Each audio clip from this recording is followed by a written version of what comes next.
Good day, and welcome back to another stream of our Historical Order run with the next game in the series, and that is going to be Senua Saga Hellblade 2. Set in the early 9th century. We are, making our way to Iceland and continue on following Senua through her story. And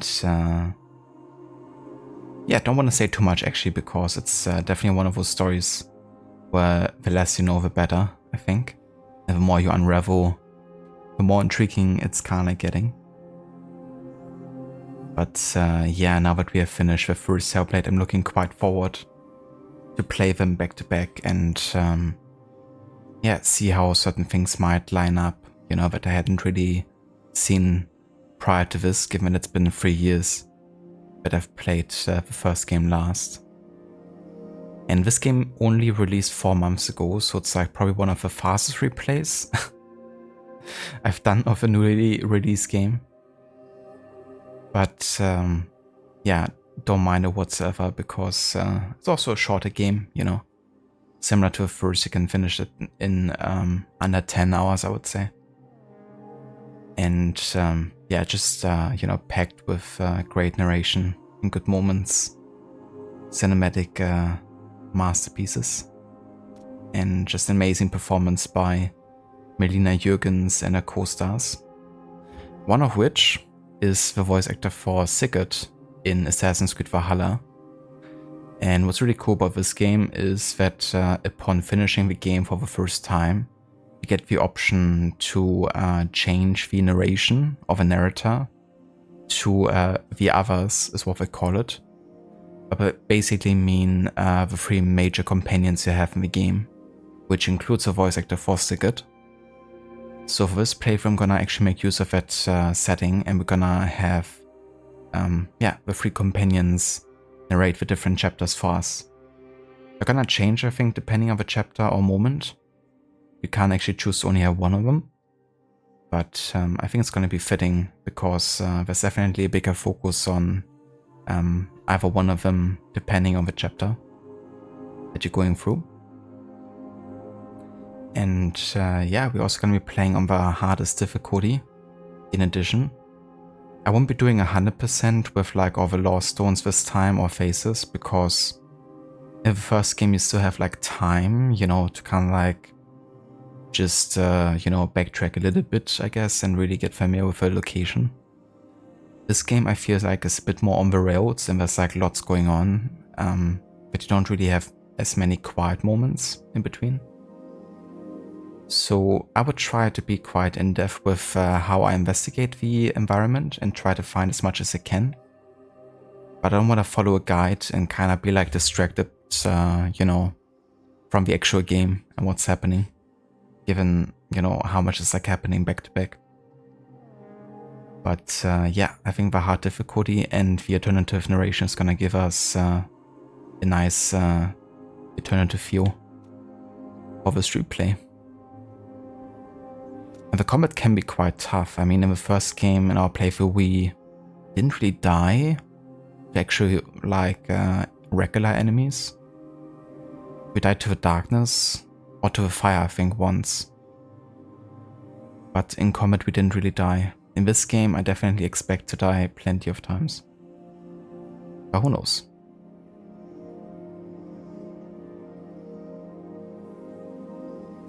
But yeah, welcome everyone as well. Hey there, Mr. Goody. Swish and flick. How's it going? Hey there, Dr. Darling. Welcome in as well. How are you today? It was the wind. In Germany we say, der Wind, das himmlische Kind. Because wind is the same in German with wind. But Kind is basically like child. So it would translate to the wind, the heavenly child. which is like a quote from a German folktale, I think.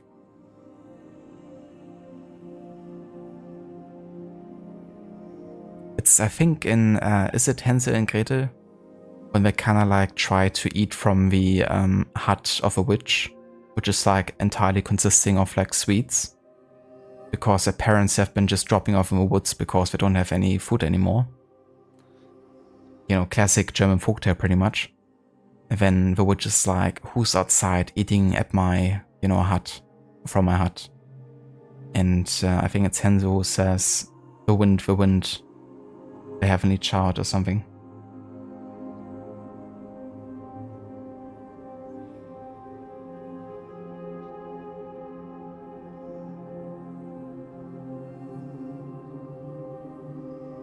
Hey Varot, welcome in, dude.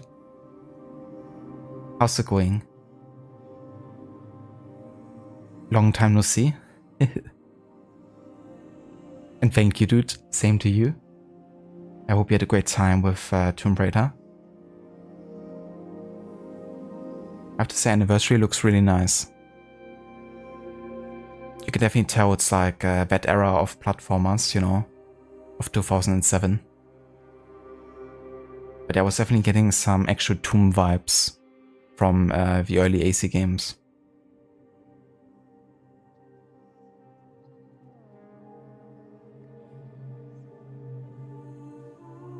The free stream streak. Yeah, I did like a really sneaky, very late night stream on Saturday. I was playing some Hearthstone. But it was very short, it was very late. So I reckon you were probably asleep at that point.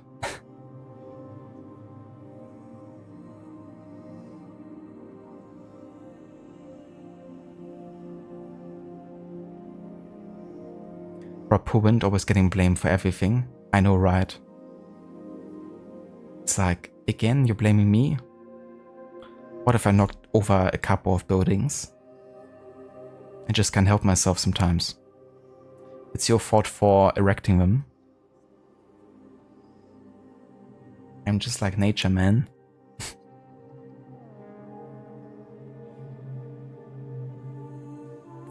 Woody, can you type that for me so you can use that in Rod chat? Sure.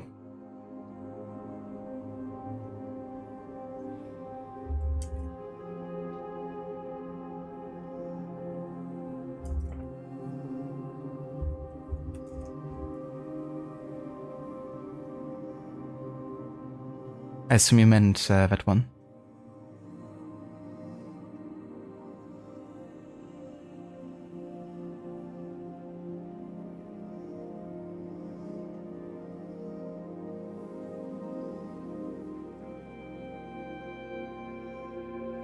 Thank you for summoning the German, Dr. Darling. Well, it seems like it already has been summoned. Looks like rain, must have been the wind.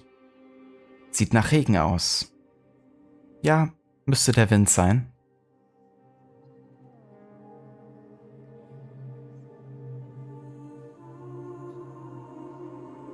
Hey Lizzie, welcome in. How's it going? You hate this quest? Which quest is that one, Lizzie? Which one are you doing? Are you still playing AC2?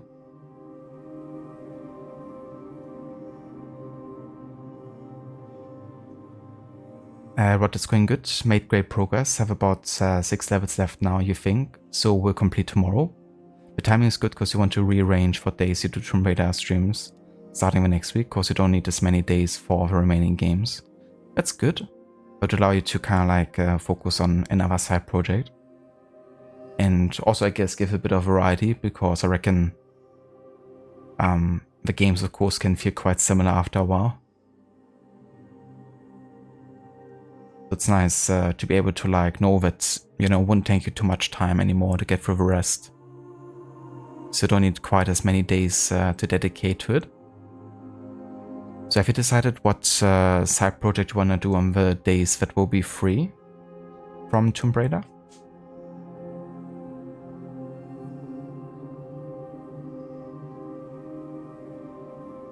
Just buildings, no big deal. Exactly.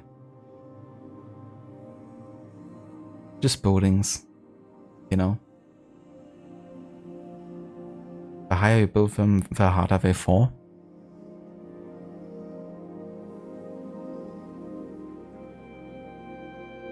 Would you just come in and be like, it's a win, bro, but in German? Well, I can also translate that for you.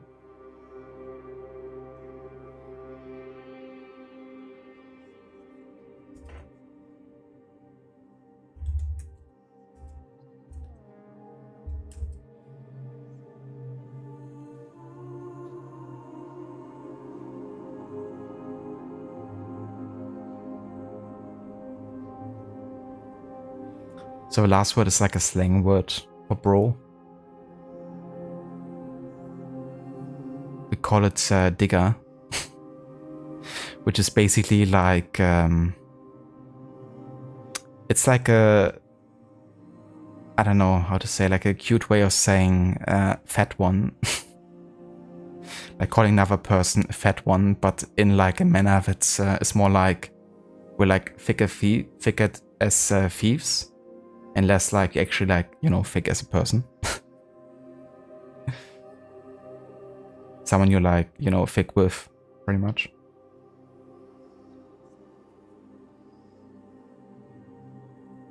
I mean, we also have a bro translation, like literally. We would also just say bro or, you know, Bruder.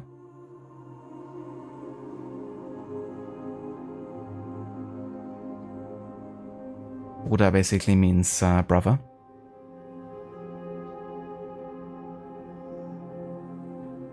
But so true, good to try and get Watch Dogs and AC2 finished before October starts. Oh, that's a good call actually. Yeah, there's still the 100% run for AC2 and then with Watch Dogs as well. But yeah, October's gonna come faster when we can say Spooktober.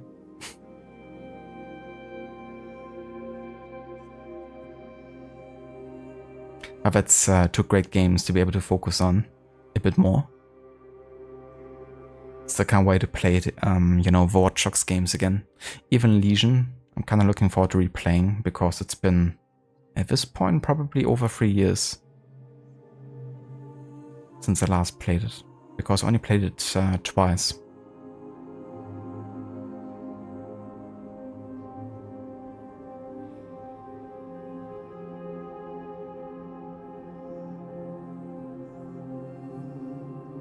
Is he still AC2 and the freaking boat quest with the traitor in sequence 13? Ah, yeah.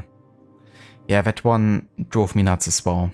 In fact, on my first playthrough, I'm pretty sure I rage quit that mission more than a few times. But yeah, there's a very specific tactic that you can do if you don't mind looking up a guide. That usually works for me in like 90% of the cases. But it still, you know, can be tricky sometimes, not getting noticed while climbing the ship.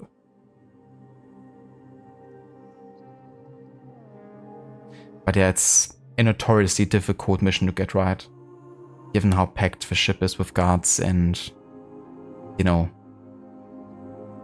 like getting detected and that meaning like an entire reset of a mission.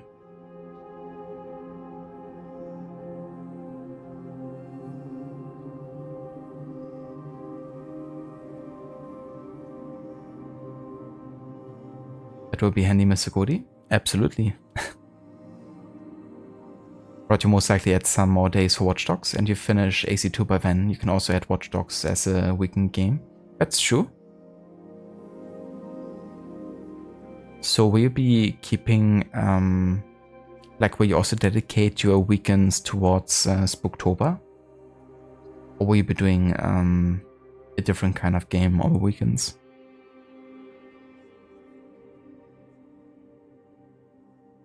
Sorry about all the schedule questions. Just genuinely interested. You're kind of wondering what Arnie would sound like in German. Well, I mean, I'm sure you can hear plenty of interviews of his in German. Yeah, I don't think I watched many movies of his with the German, you know, synchronization. It makes me wonder if they even got Arnie to do the German synchronization or not, or if they actually translated it. I only ever heard his like English voice. Except for, you know, like interviews, or sometimes he also appears in like ads as well.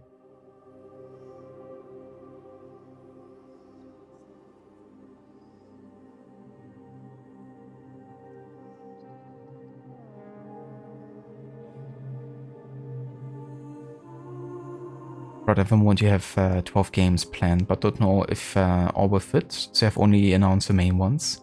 Like Alan Wake 1, 2, Alien Isolation, Resident Evil 3 OG for its 25th, and Silent Hill 4 for its 20th. Yeah, so many anniversary runs coming on top as well. That sounds grateful. Gonna be good to see you play Alan Wake 1 and 2. Will you be planning on doing the DLC for Alan Wake 1? Alan Wake's American Nightmare?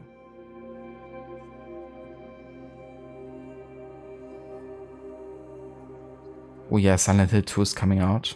I mean, it looks pretty cool, graphically. Levi was saying that Pyramid Head is kind of like somewhat small. Because it used to be like huge and intimidating, I think.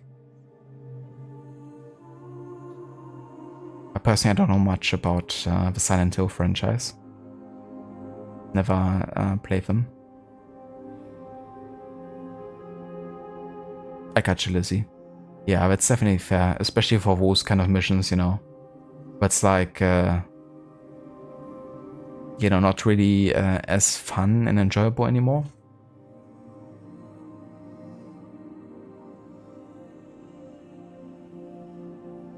But that's all good, you don't mind? You think it would be best to dedicate each day to horror games? However, you do different horror games on different days. Yeah, makes sense. It will also allow you to switch it up a bit.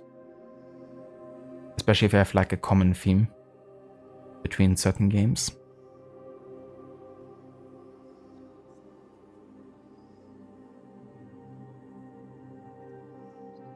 Nice emote, darling. I have to say, now that I played American Nightmare, I'm definitely quite looking forward to play not only Alan Wake 2, but also the DLC of Control that has references to the Alan Wake story. Because that's definitely the one I'm like most interested in currently in the Remedyverse.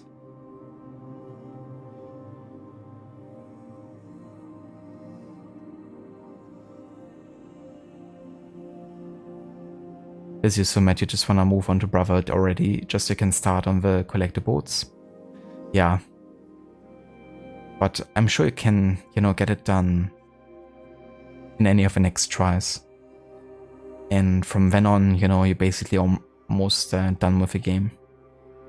Because I would definitely finish AC2 first before starting Brotherhood, because, yeah, kind of like, you know, transitions directly where AC2 leaves off.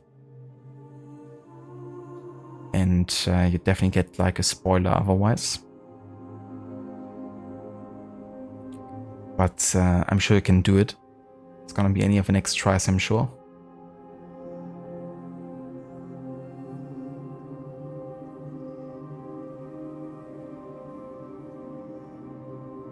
But you will have to try and fit American Nightmare into October, and Awake 2 to get the full complete story. You have to do a fresh start plus a new game plus back to back. I don't have time for that, so instead you're going to just do the new game plus and then talk about what is different in the story at certain points. Yeah, it's probably a good way to do it to save a bit of time, but still, you know, dedicate a good amount of time to the story.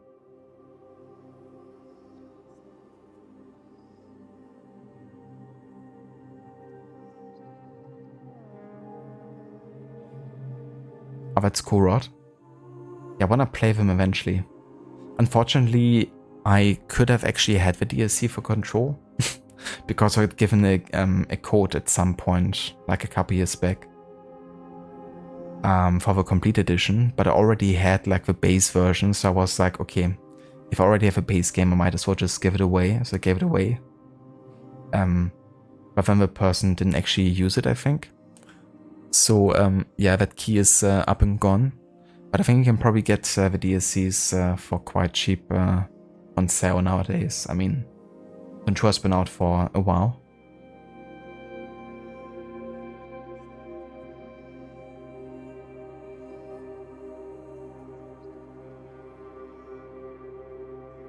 But yeah, I wouldn't mind actually learning a bit more about the Oda's house too, because there's definitely a bit of a mystery to it for sure.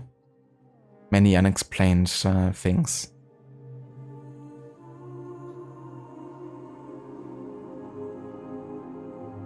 We played Brother before on PS3 but never finished it. Ah, okay, yeah. Well, I guess then you kinda like know already.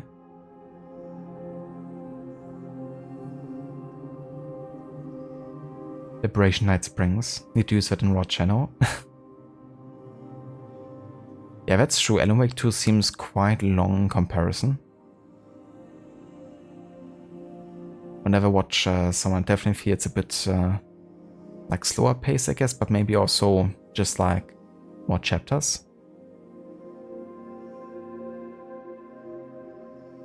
Now it's been relocated to Redacted for further study by the FBC. Yeah, the Federal Bureau of Control had to take a closer look at that key.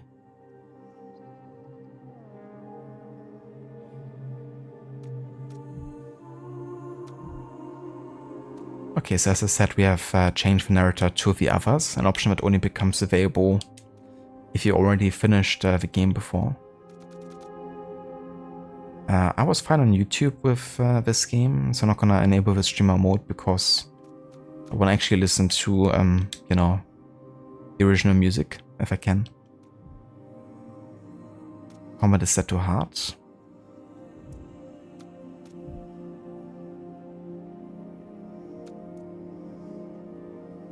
There's like no performance or, you know, kind of like graphical quality mode in this game. It's like hard locked to 30 on console at least.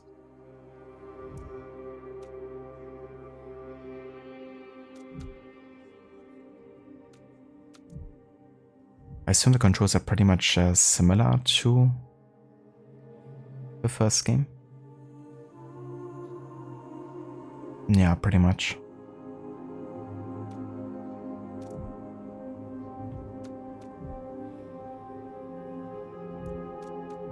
And similar to the first game, I'm gonna leave the subtitles off because, yeah, I think, at least for me, you know, kind of like takes me a bit out of the game sometimes. Especially with how many voices are speaking at the same time sometimes in Senua's head. So leave it off and we're gonna just listen to it.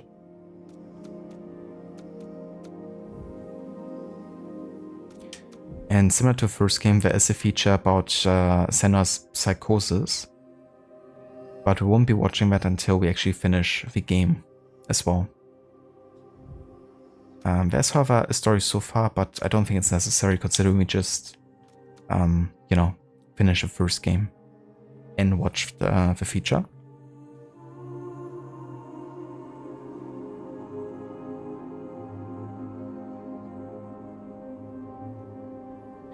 It definitely is, Rod. I think it's a nice idea, because now that you have finished, you know, the story and know where those characters end up being, and accompanying, you know, Senua along the way, they're kind of like becoming part of a saga, of course, and they are the ones that might tell the stories to people they come across in the future.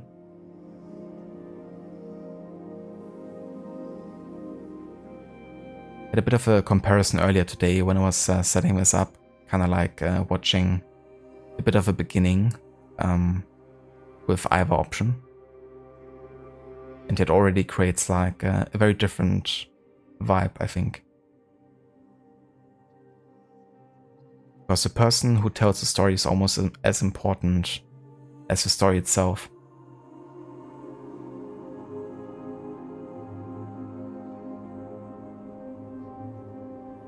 Hey there, Drake, welcome in. How's it going?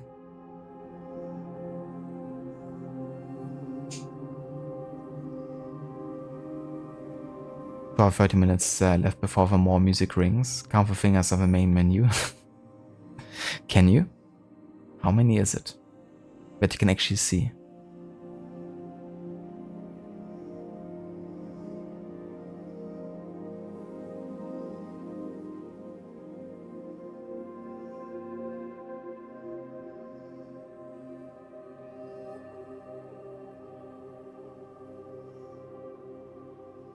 Brought really like getting other characters' insights into events that the main character either hadn't been there to experience at the time, or things that happened as a result of involvement. Yeah. It's a nice way to add to replay especially, I think. And, you know, being able to kind of like also focus on their points of views as to how they saw the events. Also, give me just 1 second.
Alright, I'm back.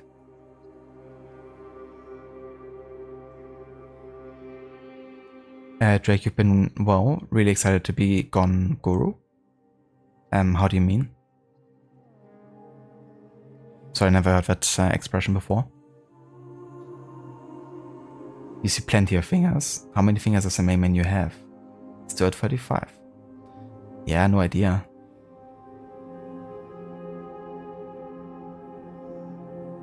I control Senua telepathically. That's right. I don't even use the controller. But yeah, I would say we're about ready to start a new story.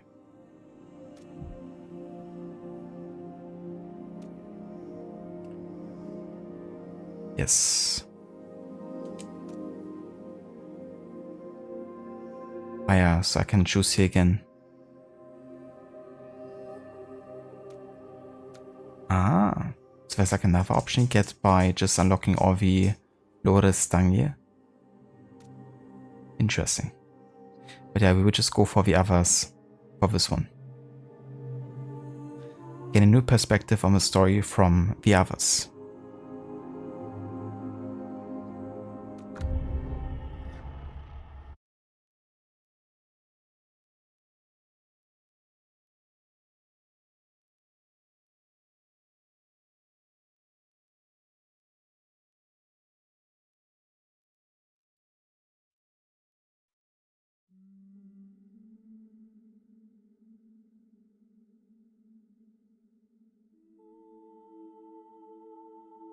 I have to tell you a story.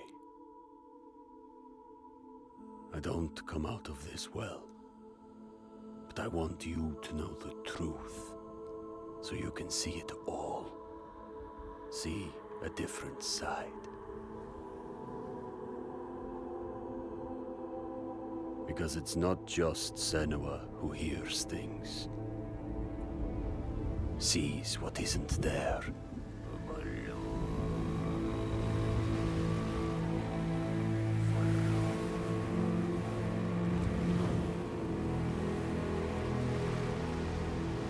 We often traded and lived among the people of those isles.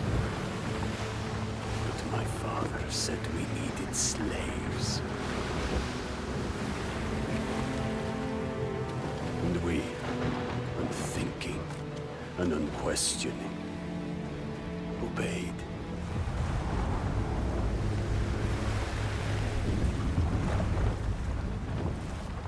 We knew the reason. Knew there was no other way. His way was the only way. So we obeyed. We had plans for them. They'd never be our slaves. They were grist for the mill to save our home, to protect us. But plans can drift off course.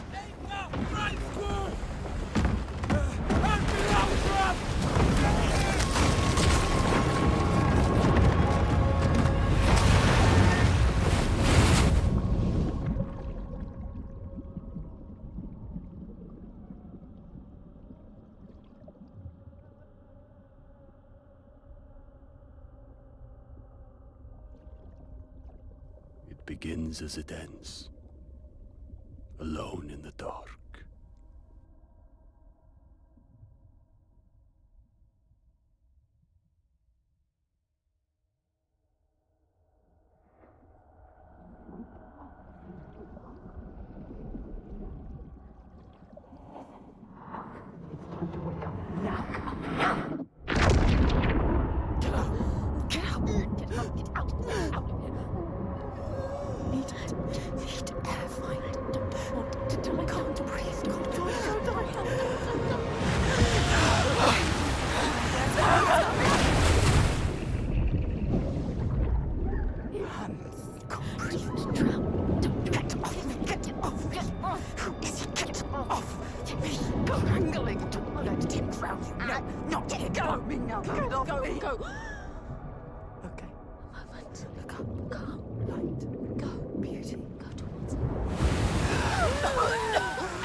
Nearly drowned. Pulled into Round's net. But I struggled free and made for the shore. We'd found it. My father would be angry, but maybe there would be a way to take back what we had lost.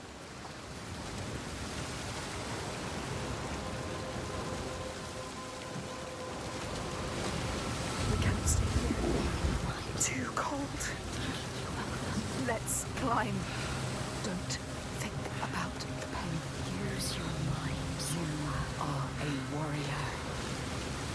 warrior.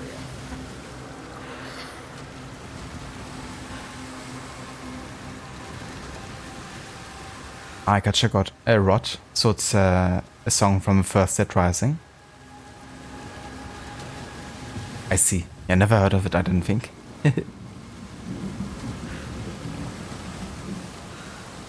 Hey there, Zane, welcome in.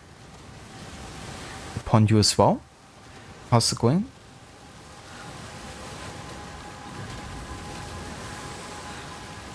Yeah, the visuals are so good in this game. It just looks photorealistic, you know. Difficult to distinguish sometimes between what is like real, what is a game, what is a cinematic, and what, you know, is gameplay.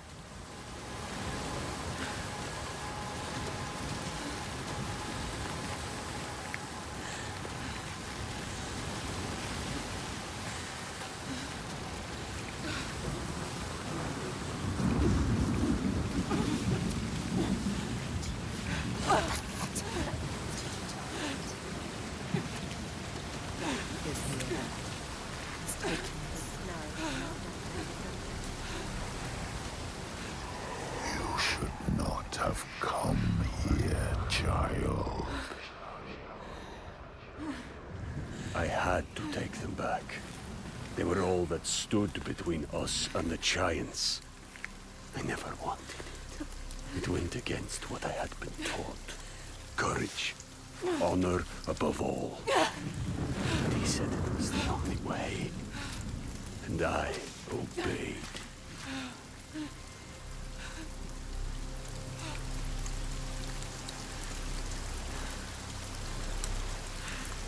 Thanks, dude, for posting it. Open it up on my laptop for later.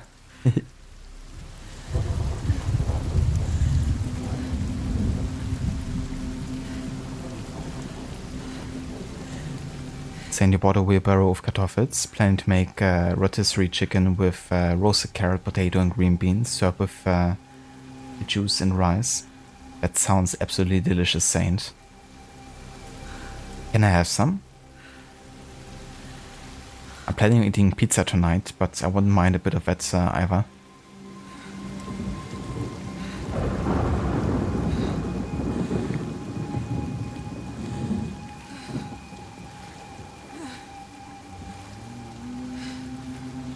Look, there it is. This is only the beginning. Climb, Senua. You need to climb again. She will fall if she does. She will die if she does. Climb, Senua. Climb. Climb. She's hurt. So tired. She's going to fall. No! Careful, Senua. Careful, you have to.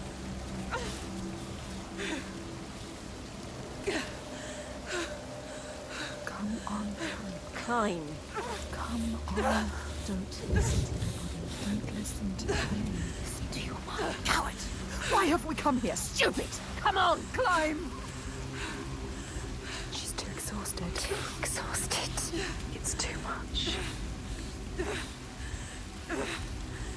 Don't look down. Don't let the fear get to you. Listen. What's that? She's too scared.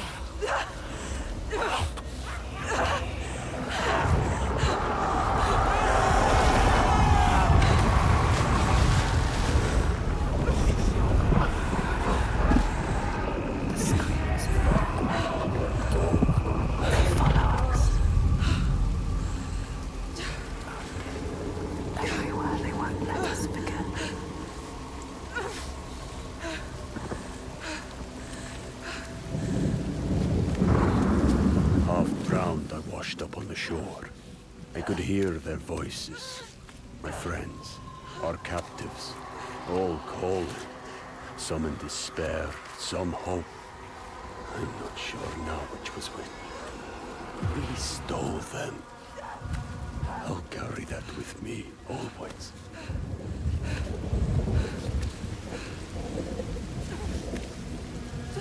She is afraid, exhausted.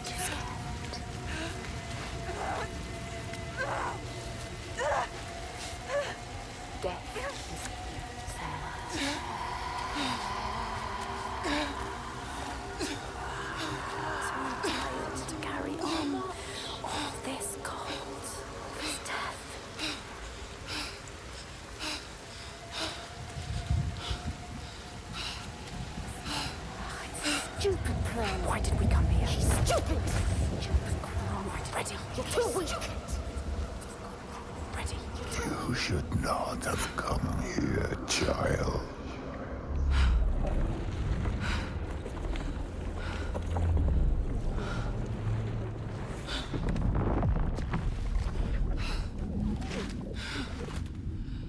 Your hopes were always doomed to fail. All this way. Just to die among strangers. You!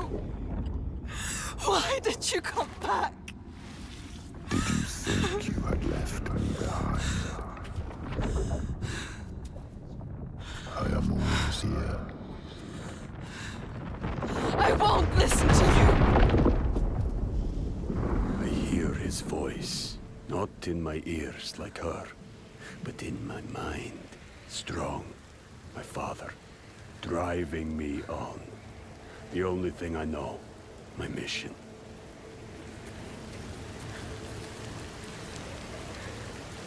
I love a transition, you know, from like Senua's mind to the, you know, actual environments.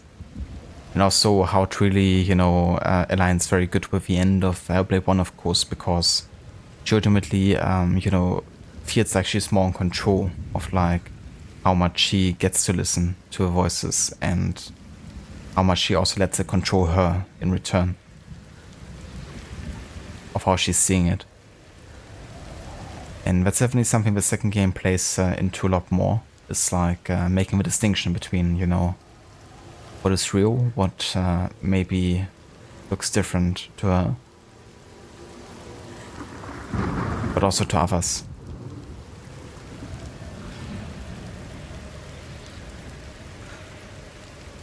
A May Saint? Hell yeah, thank you, dude. I'll be there at 6. But it's great to think of the same people back again for a sequel. It definitely is, especially with so many years in between. I would imagine it wouldn't be exactly easy to, you know, backtrack all of them and also like know if they still, you know, have the time, are interested and are, you know, able to do it, of course.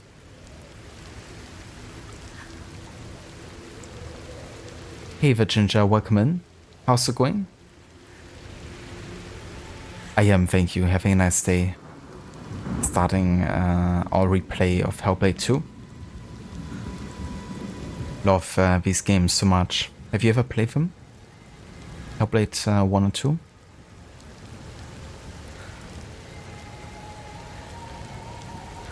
Brought you off with Senua. Absolutely.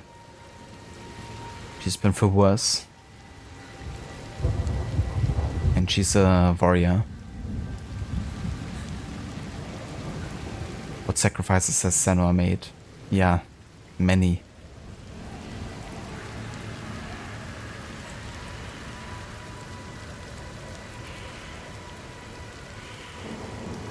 It's definitely a very gloomy and very harsh environment, to say the least. What an introduction to Iceland. I love the vocals in the background too.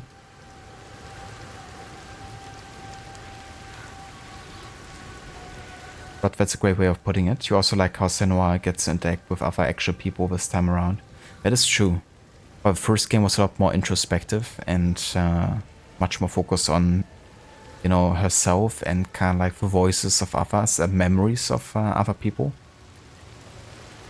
You know, this time we are actively in touch with actual persons and people and even form companionships.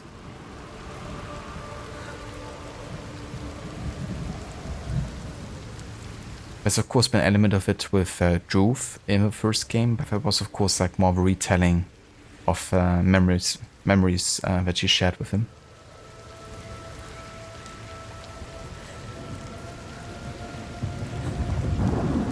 There's much to do, and many sacrifices on our horizon. Blood sacrifices of a blood god.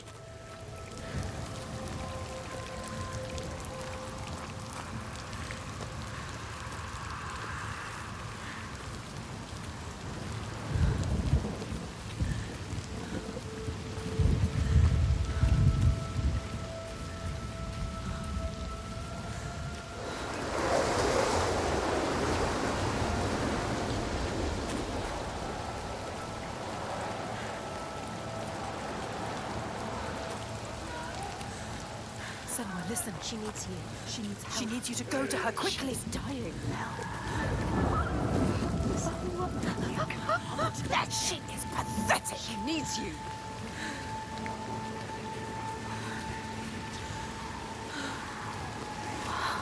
You didn't do enough.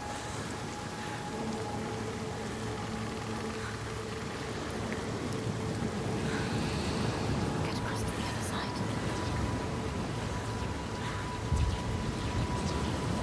Careful. Careful. So easy to slip, Senua. Look down.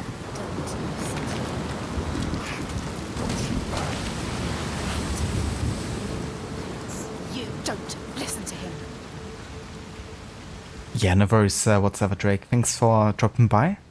I hope you have a good day. And definitely catch you next time. Take care, dude.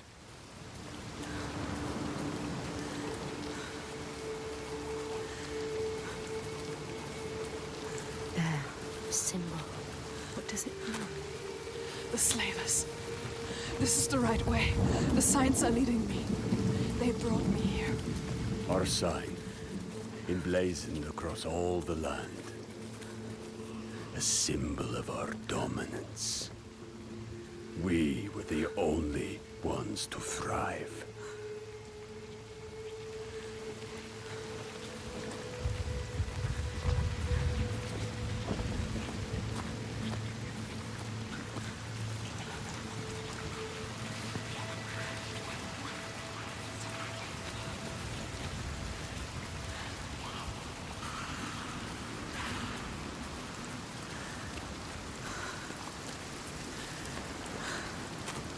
There, the symbol. What does it mean? If you want to know, You need to focus. you know how to do it. Do not forget my stories, Senua. I am with you still. Out of hell you have come, and now find yourself in Midgard, the world of men. Do not think it any less dangerous for that. Your path has taken you far from home, across the boundless sea, and you must go on to the heart of this place, to the heart of man. You have seen how the Northmen journey out to conquer, and this is one of their lands, as icy dark as Niflheim, yet as fiery as Muspel. It has not long been claimed, and they try still to tame it. It's definitely a bit trippy with the audio panning, you know, with the voice kind of traveling from left to right here and vice versa. Something that's actually very easy to program in like audio software. Just gotta create like an automation clip over like a certain time, and the panning is literally just like a, you know, switch you can like put into like overweight to the right, mid or left, you know, in between. But it can be quite effective when used, and it's also of course like when you have like lots of sounds happening at the same time. And you feel like orientation of sound, but also make certain directions not as oversaturated with certain frequencies. But they have actually used it in this game instead of the actual like voices moving around the 3D mic anymore, I think. So instead of having it like be done physically by the voice actors and actresses, they I think had like audio engineers do it like within software this time. I think for quality reasons is what they said. But honestly, I kind of liked the more indie approach of the first game's audio recording, you know. We can see them like do like kind of like move in all kinds of directions around the mic, and also like change away from the mic sometimes with the face while saying something. Makes it feel very realistic, I think. But also like the way they've done it in this game.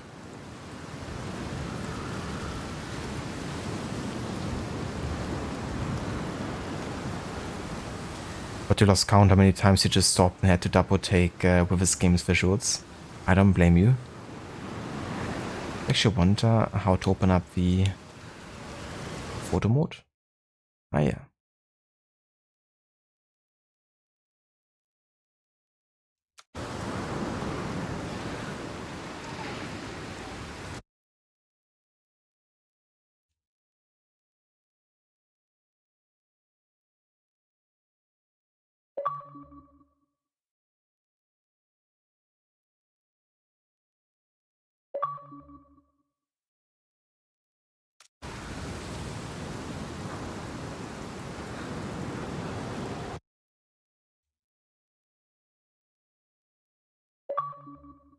Okay, now without the overlays.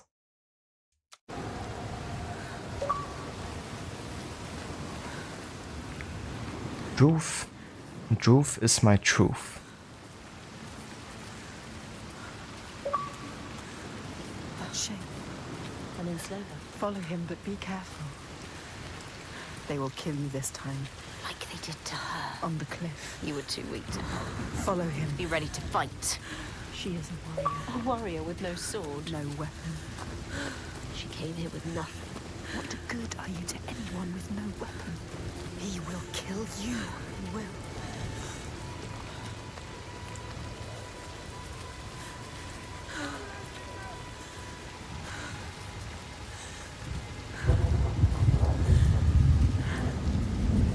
Just having a look around if I didn't miss anything here.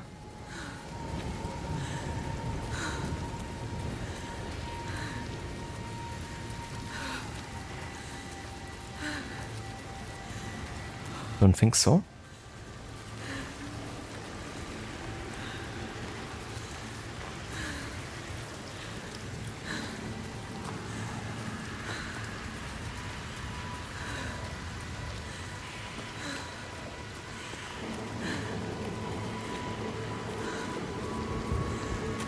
Stop. Don't let him see you. Be careful. What's happening? You want to Another one. Don't just watch this happen. Do something! Stand by and watch. Why didn't you stop it? Too slow. Too weak. Let her die. He is right. They were survivors. I need to help the other slaves. You let her die.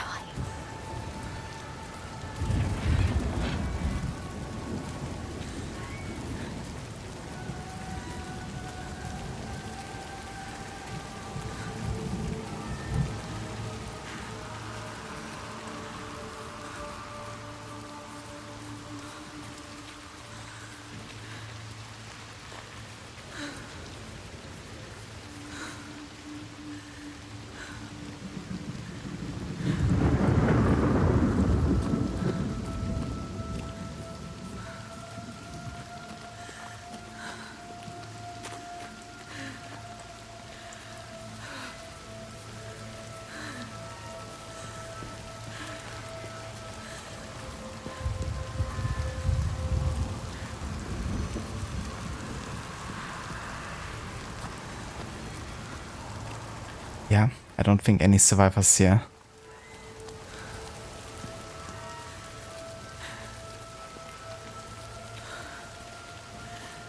Remember why we came here. She came here for a reason. But now she doesn't know what to do. You don't know where to go.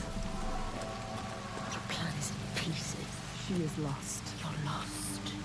The enslaver, your master, is gone. I have to help them. Thought you could stop this.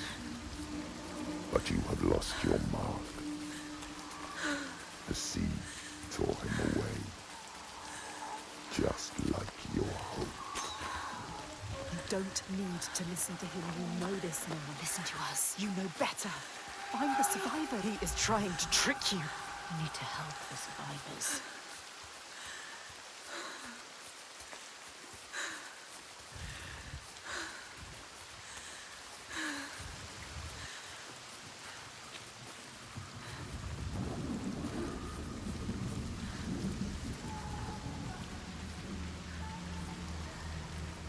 You want to save them. They're already dead. The lost ones. Don't listen to him. Listen to us, not him. Listen to You're a liar.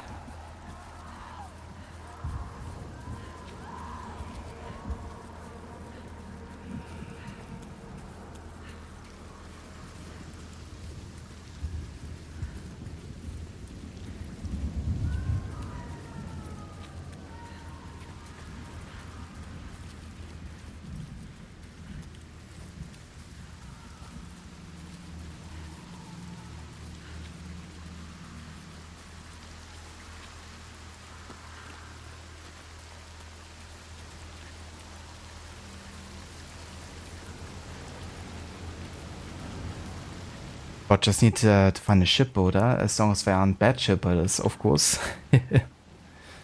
No such thing as bad ships or bad weather. Just bad shipbuilders.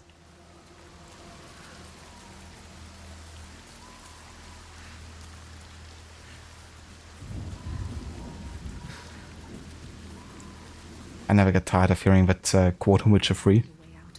You are lost too. She must find a way out. How can the lost find anyone? Listen, don't listen. You failed them. Don't listen to him. They are dead, like your mother. Hey, shut up. Like Make any him shut up. Stop it.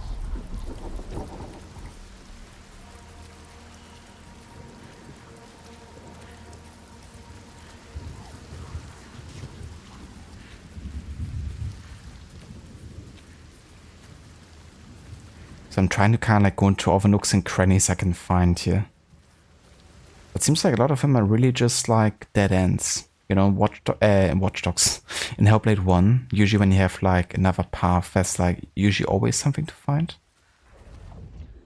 Eventually. This game has like lots of dead ends, it seems. Unless I'm just not seeing it. Can't you hear them, Senua? Can't you hear their scream? I can hear them.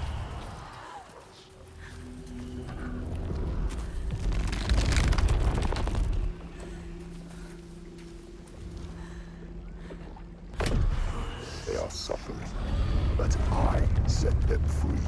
Symbol. You need to find it. It's here. Somewhere. Look for it. Look for the signs. Find the right perspective. You'll sense when you are close. The signs are here. If you know where to look. Do you know where to look? She doesn't. She doesn't.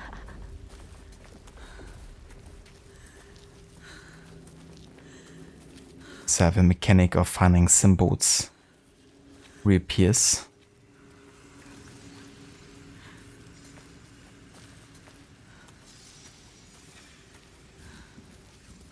It's there. Focus. You found it. You found it. Focus. It's for me.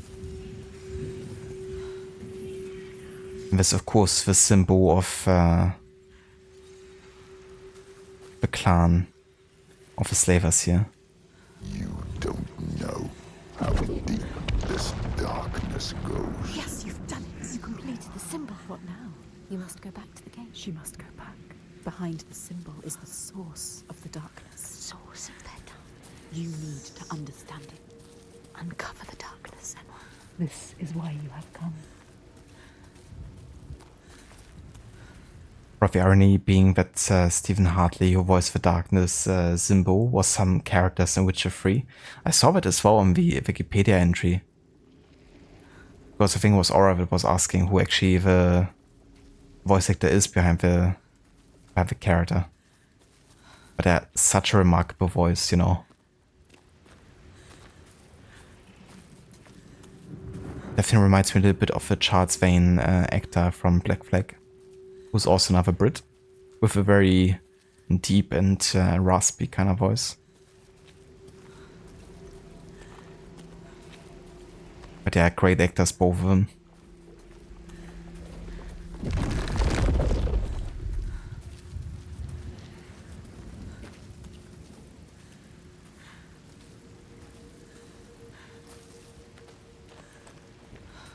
need to find the source of all this. I promised. I'm here with my child. The dead are here. Can you hear them, Senua? They follow us, Senua. Choking, gasping, struggling. You couldn't save them, but you can save the survivors. Don't listen to the dead, just move onwards. Find the survivors.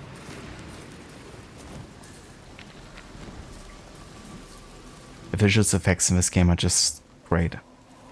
And look at the wind blowing into the sails here.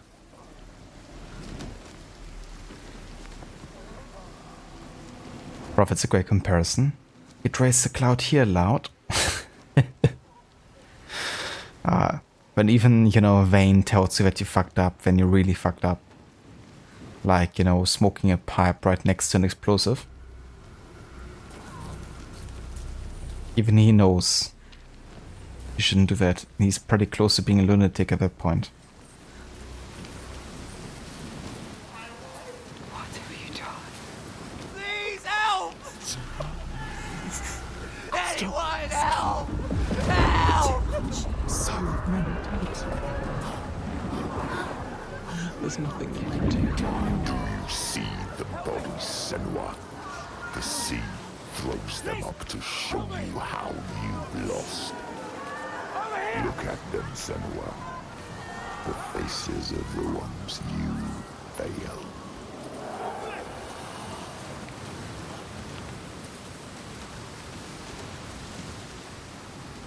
But you wouldn't be surprised if I actually made that in real life and then have wind blow it.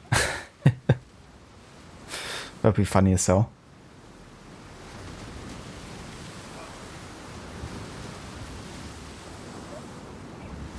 Saying to replay this game, forgot how good the narrator was. Definitely. And replaying it also gives you the option to change the narration to some of the companions that you have in the game too. So it doesn't change all the narrators, but at least some of them. Kind of replacing some of the narration that the voices in Senua's head are doing. Some of them, they survived. They tried to. They were wounded. They were scared, but alive. You can find them. They need you. Follow them. Oh no. Help them. Oh no, it's them.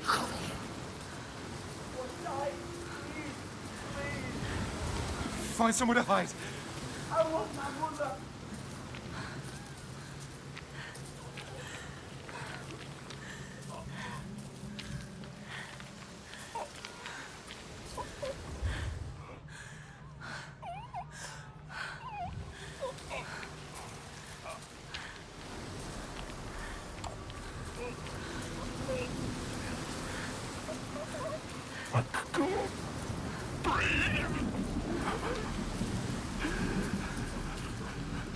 Did you come here to die with him?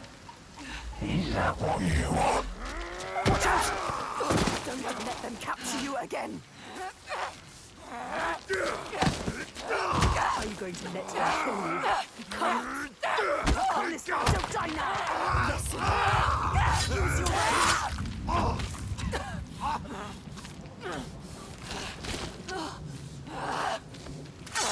You do not deserve to die here, Senua.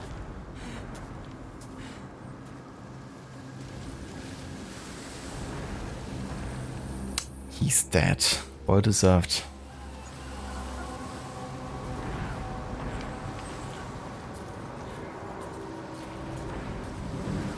You could have just asked me to work together. But he had to go that way.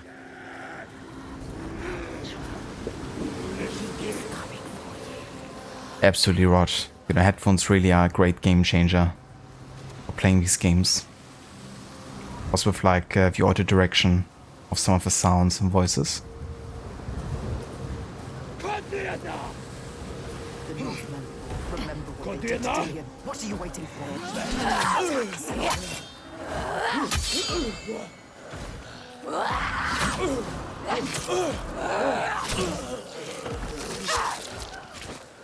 It was because of you. It was because of you. To the slavers. They're monsters.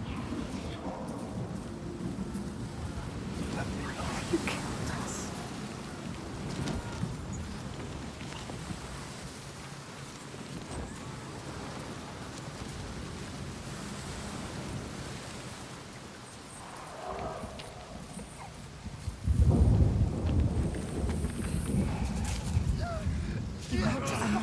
Just watch this happen. Call him. Let him go. Don't defeat him. Yes, again. Just like that.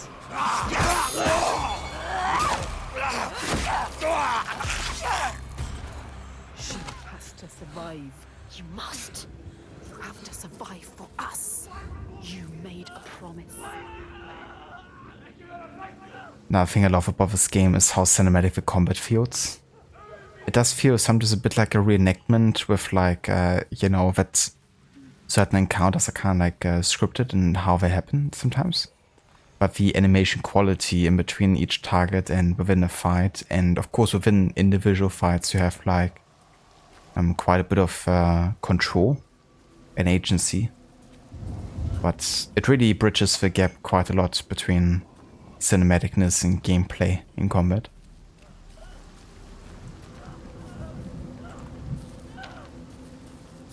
Kind of like have another look around here. Oh shit. You've lost another one. Could you? All of this death because of you. No worries whatsoever, Lizzie. I hope you have a good one. Thanks for dropping by and being here.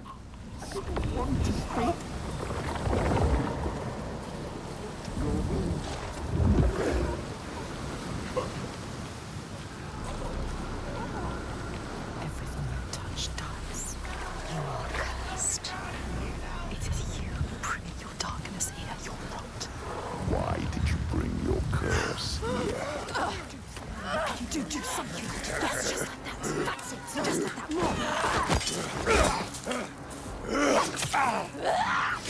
Never give up. He's some kind of monster. It's too strong. You need to escape it. He's stronger than you. Escape it. Kill him, not to escape it.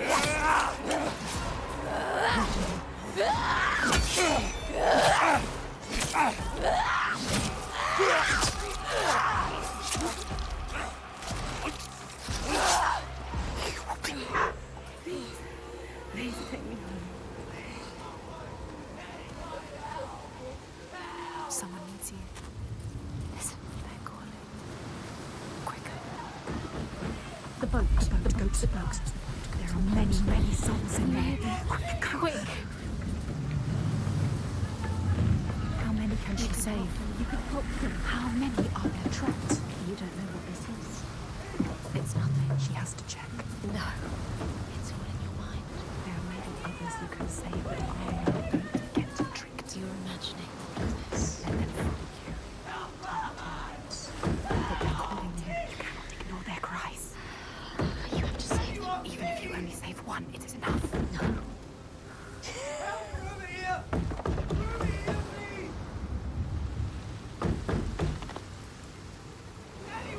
But remember, as a kid waiting for the day that graphics in games were literally like taking control of the character in the live action movie and live action environment.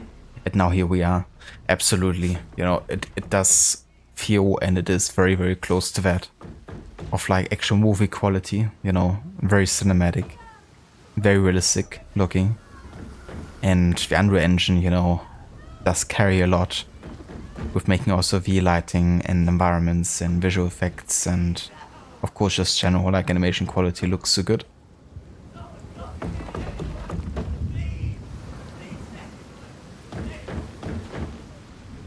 But yeah, same here, dude. Like, just imagining what qualities might look like, you know. When you're like getting another generation of games, it's like, wow, this looks so realistic. But now getting to this point, you know. It's difficult to imagine how much more realistic graphics will look like in the future.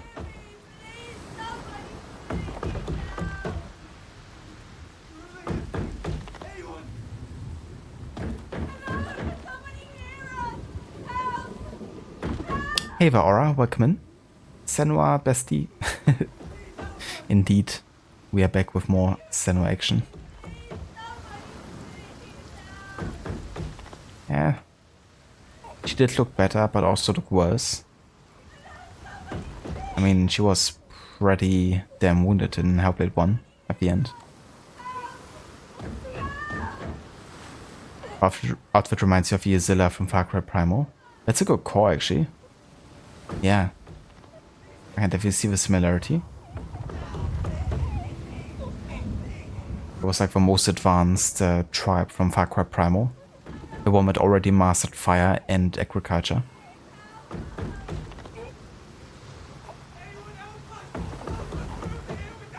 Already seen enough horror movie tropes to know you should never go towards the ominous banging cries for help. Well, good thing that we're gonna do exactly that. But only because there's no other way. But Annie, knock knock. FBI open up. Saying you believe RPG games will eventually allow the player to speak their own dialogue in games and get a custom response instead of choosing from a set of APC options. That would be interesting, actually. Yeah, maybe like incorporate some sort of like dialogue AI as well.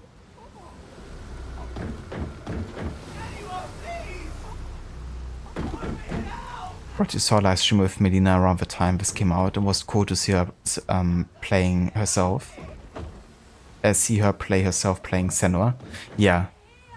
I saw one where she was doing like a session with Aurora, the musician and singer that has done the credit song, I think, for this game. They've done like a collaboration, I think. So I did like a PlayStation together, but I think in that video was Aurora playing instead of Melina. But it was cool, like seeing them together too. And Melina kind of like explaining some of the story and characters.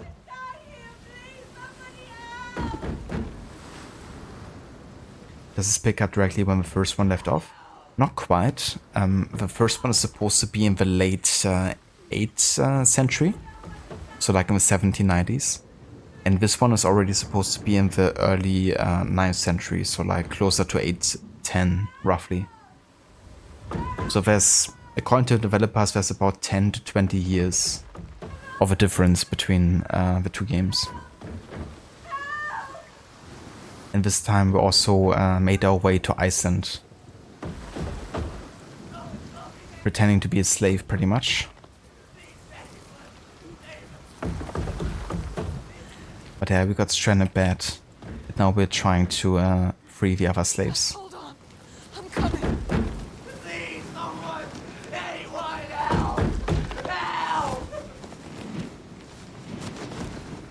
Please help!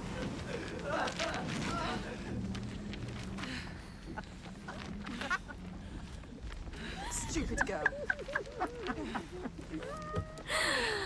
She was wrong. You thought they were real. Did you really? You don't know. She never knows. What's pathetic. Idiots. Stupid. She thought she could be the hero, but everyone is dead. Nobody left to save. Everyone left it too late. But you didn't.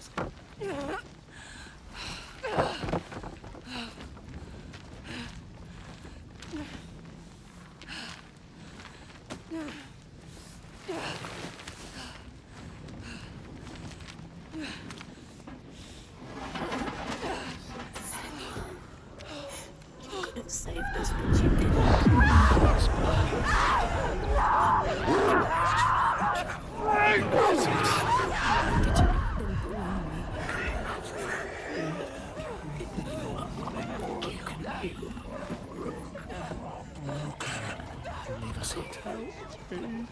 Let me drown.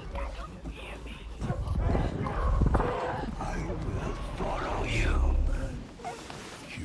We're going to join me.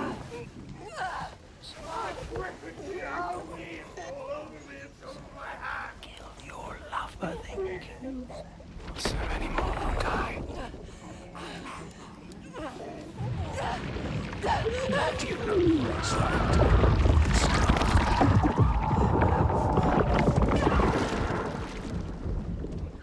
You hold your breath until you come. Then you gasp and the water rushes in. The pain in your chest. It's very. It's not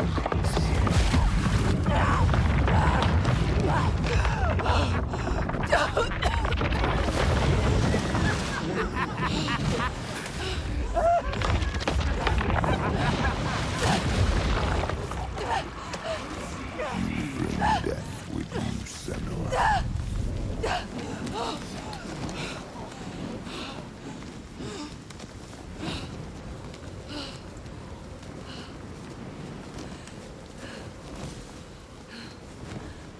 You should have got here sooner. Didn't you? Lost in the rocks for ages. saying the boy who cried wolf. Or is she going for revenge to find the Northman with the source? Pretty much, yeah. I mean, primarily I think she's going here to free her enslaved people. Because the Northmen took some of us and, yeah, enslaved them. And she's like trying to free them. But at the same time, it's definitely also, I would say, a little bit about revenge too.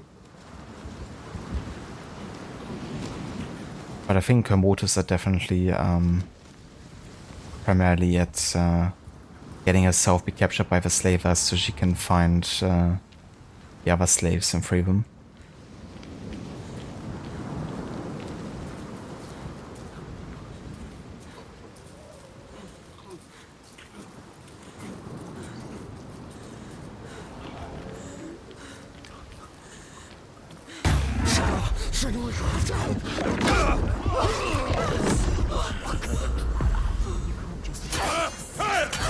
Do something.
Just want to have a look around here if I missed something.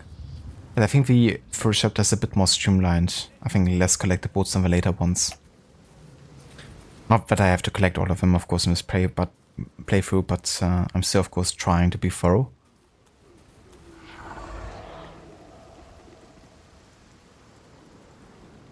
Alright, nice, well done, Senua. This game has no heart either. Yeah, it's definitely a very heartless experience, and everything is like usually translated also through the game. For example, when enemies do like heavy attacks, I think the screen is like the color correctness changes to like slightly red. But also when you have like a perfect parry, there's like a blue flash up happening and stuff like this.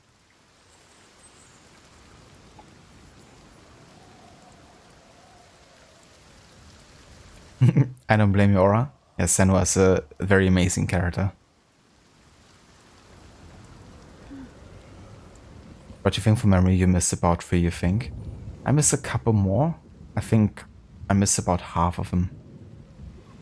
But at some point I was also like definitely more following the story than going about. Because everything felt like it happened back to back so much.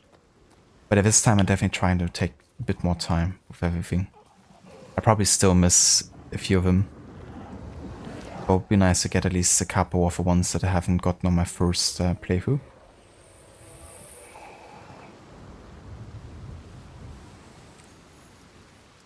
Or very immersive, which is cool but difficult.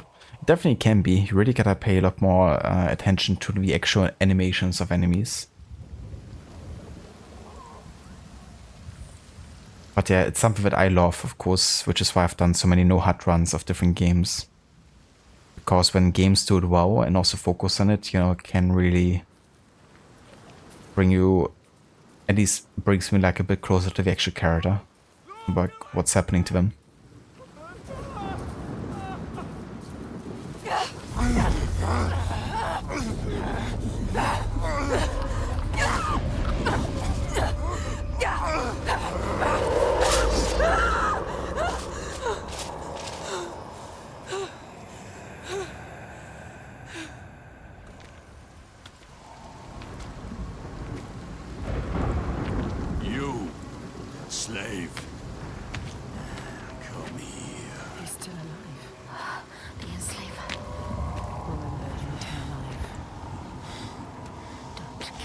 What are you going to do with that sword, girl? He looks ready for you. He is ready to fight. You're ready. We will end this. You're fucking dead.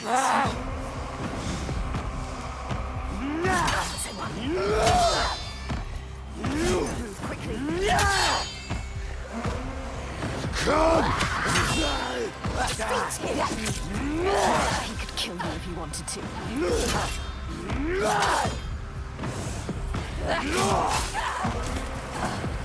If you want to die, so be it. Yes, Senua. Oh, you think this is the end?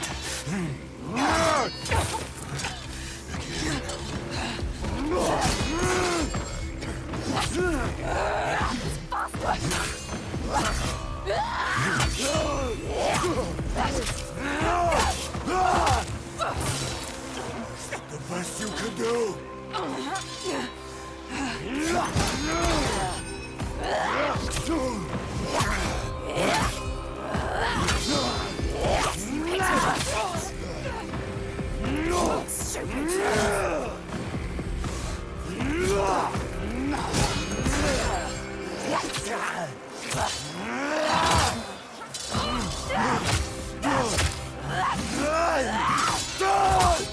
Get up! You're worth more to me alive. Come on, then.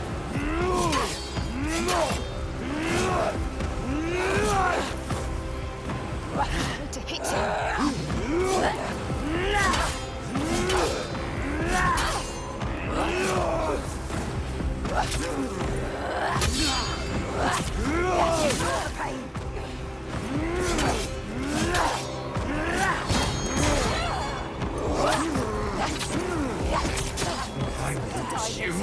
Stop!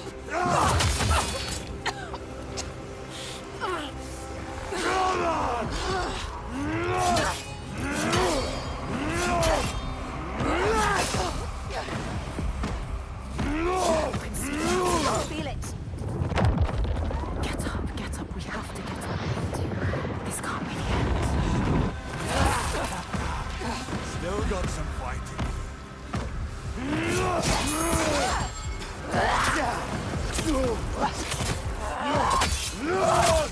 Stay down!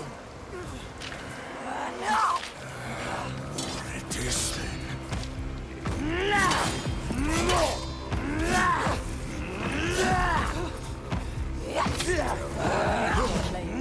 Toying with you. Fight clever. You're making this easy for him. Be better. Get up.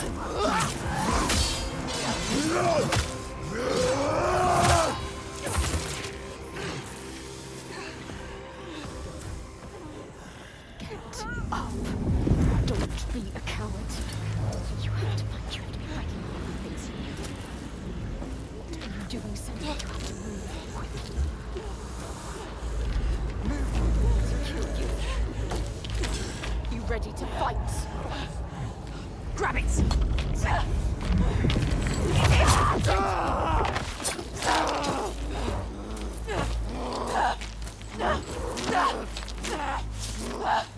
Die, everyone, die!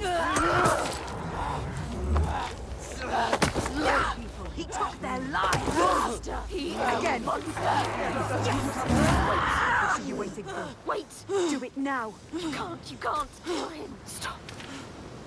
Look. The dark. If you're going to kill us, just do it. Takes over everyone. But you need him. You need him to show you. He knows everything. He knows this island. No. He knows. He can show you the path. You're gonna take me where I need to go. Yes. Yes. He will take you. He will show you. He has to. He'll help you. You have spared him, and now he will take you where you need to go. You can do Where you come from. Where you take the slaves. I can't walk. How do you expect me to take you anywhere? His pain doesn't matter. Make him walk. We'll walk. She has to save them. You have to. There is no other way. It's why we have come here. I'm not leaving until I get what I came for. You made a promise. She made a promise. You promised.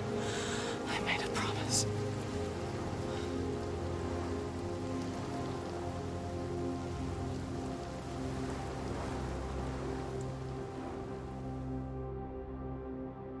She'd beaten me. Me. In combat. I had to admire her. Even then. So she followed her path. The things we couldn't see. I didn't see it in myself. But I was the next sign.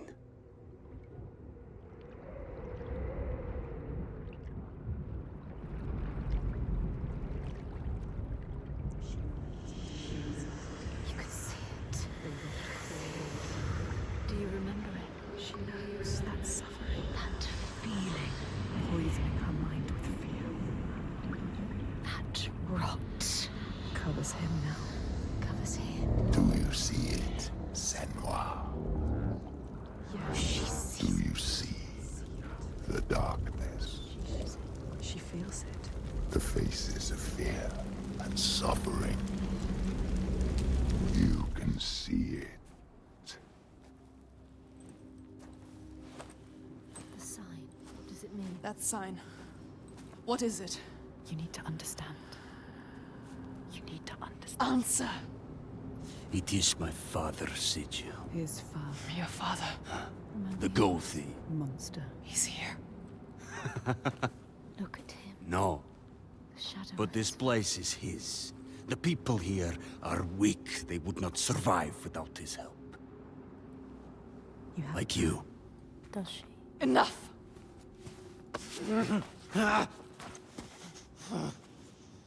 He's wounded. He won't try anything. You have to keep your eyes on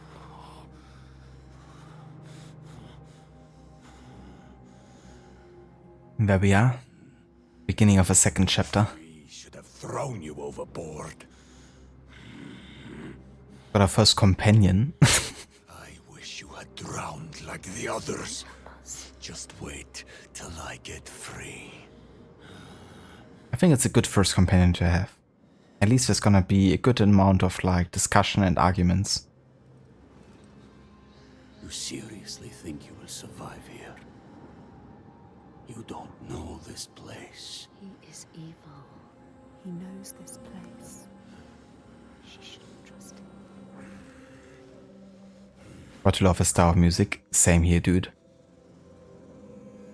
They finally actually released the soundtrack, the official one for this game, just a few days ago, I think.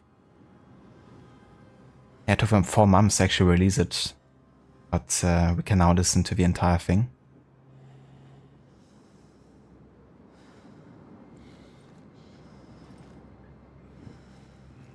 Alright man, the ship crashed God knows where, and this guy is going to kill the only other survivor.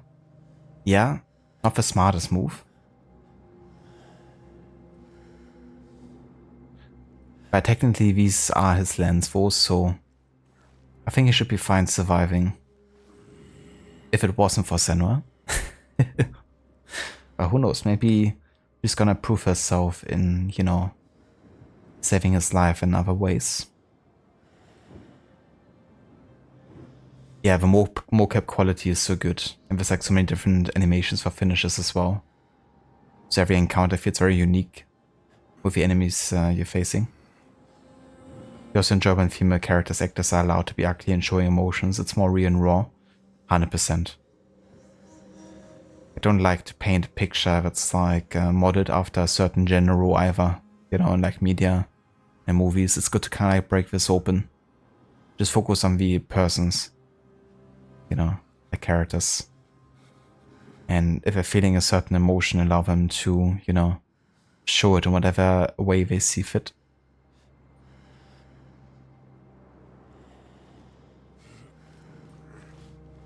Now make me hungry, Saint, with that song. But only 1.5 more hours or so, and I'm gonna make myself some dinner. It's not gonna be burger wo, it's gonna be pizza tonight. But delicious as well. Levy's actually cooking up the pizza sauce right now, I think.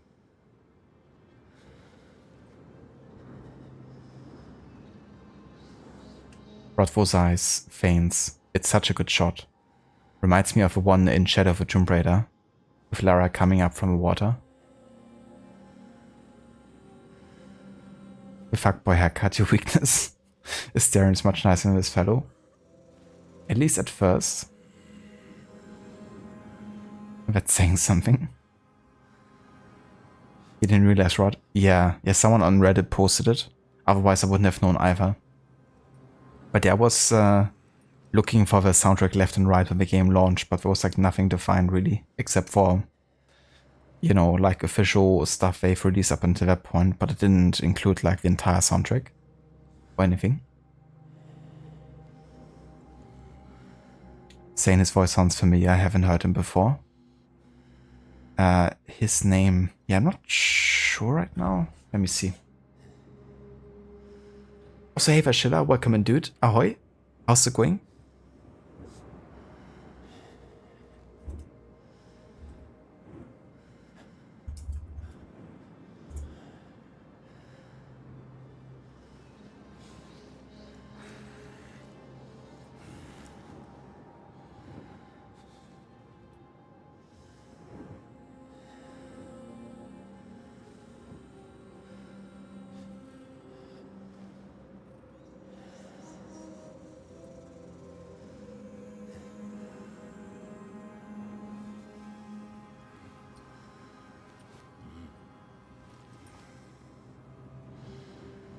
Ah yes, so his name is Forgerster.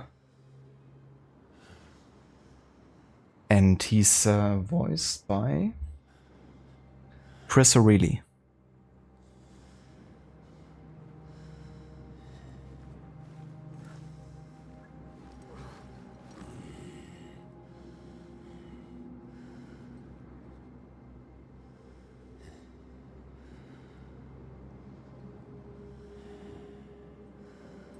Daughter darling, you heard that? Not the cooking, the pizza dinner? Absolutely.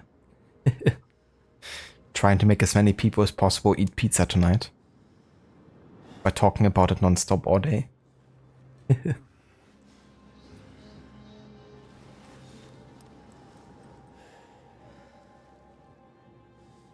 yeah, I'm doing well, Shilla. Thank you for asking. Been good to, you know, start our replay of this game. I really love these Hellblade games, I have to say. Have you ever played any of them before, Shilla?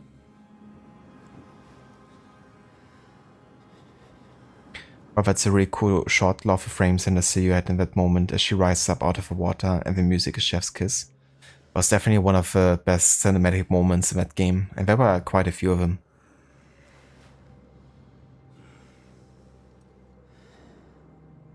Oh, very nice, Shilla. Hope you have a nice evening for sure after work now, and hope work went well.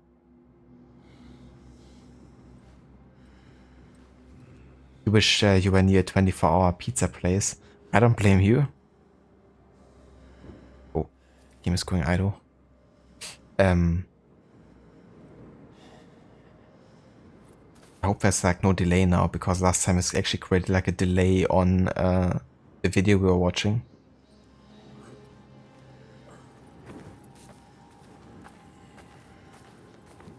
Well, we're gonna see once he talks, I guess.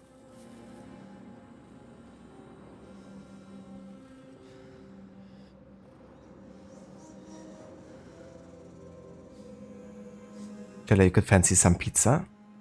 I mean, always. Yeah, I could legit eat pizza every second day or something. But I won't.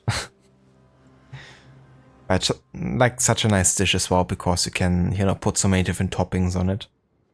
There's like so much variety in pizza.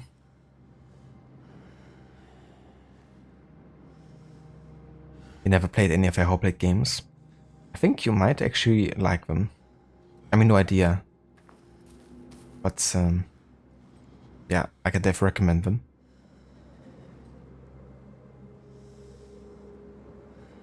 It has been a month without pizza. You have withdrawal symptoms. I don't blame you. You gotta have pizza at least every 2 or 3 weeks, usually. If I can, once a week for me. But that doesn't happen that often. You haven't had pizza in forever. You miss pizza. I don't blame you, Aura. It's definitely one of my favorite dishes.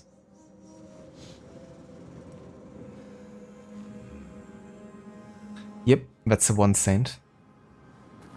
That's the one.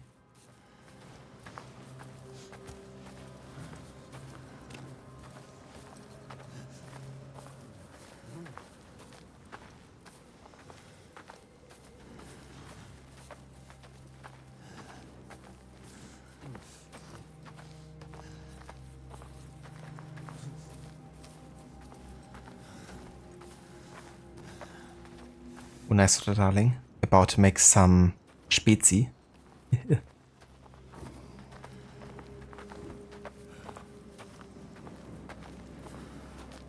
Actually, straight from the path and go over here. Because there's some huts. And there looks to be like a lore stanger, or how that's called.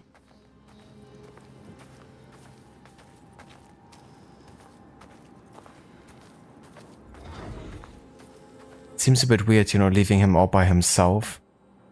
Of course, we should be watching him, but that's fine. The Skald's verse speaks of a man called Grettir the Strong. A strange and bloody life he led. And it happened in this land you have come to. Listen to his story, Senua. For it may in some small way illuminate your own.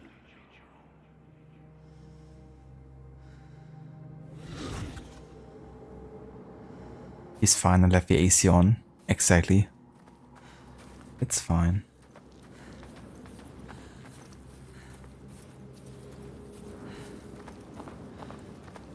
Is that Liam Neeson? I'm not sure who it is exactly, like what his name is. But no, it's not Liam Neeson though.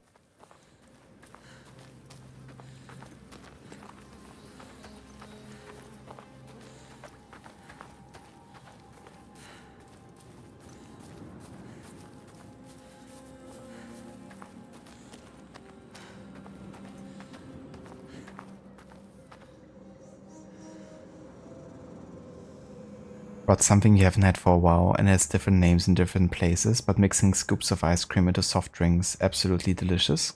I've heard of that before, and I think I also seen it in like movies or something as like a drink or beverage. Never had it before. But now I'm intrigued.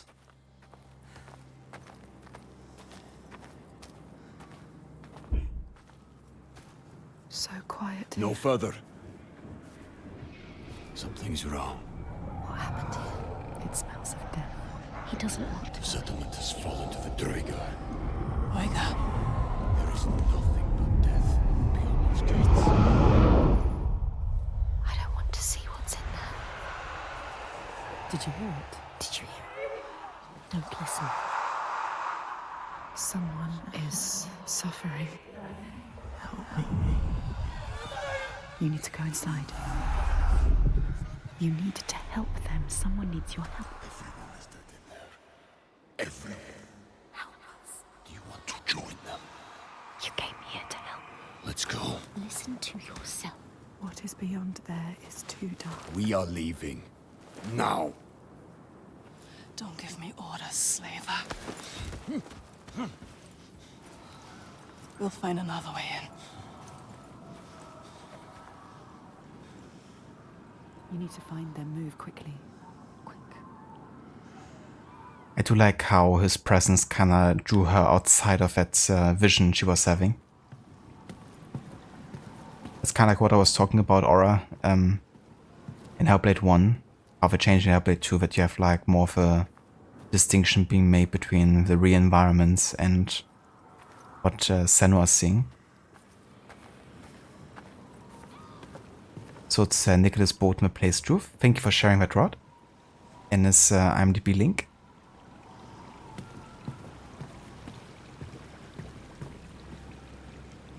An ancient evil haunts this place. Reminds me of Assassin's Creed Valhalla when you find a cursed place. I will take you to my people, like I said. But not into this settlement. You have no idea what you're walking into. He wants you to doubt. Just turn around. No, we can't leave.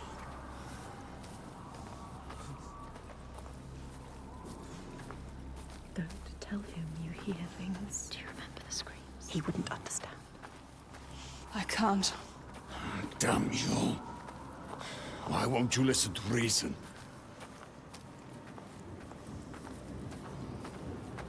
I thought your father protected these people. He does. Did. You can't protect people from their own stupidity. It looks like they let their guard down. They brought this on themselves. These Troika, what are they? What is this evil he understands that we do not? The Troika. But turns out he does some voices in Plague Tale Requiem. Ah, that's cool. I mean, playing this game, I also have to always think of the Plague Tale games too, in some ways, you know.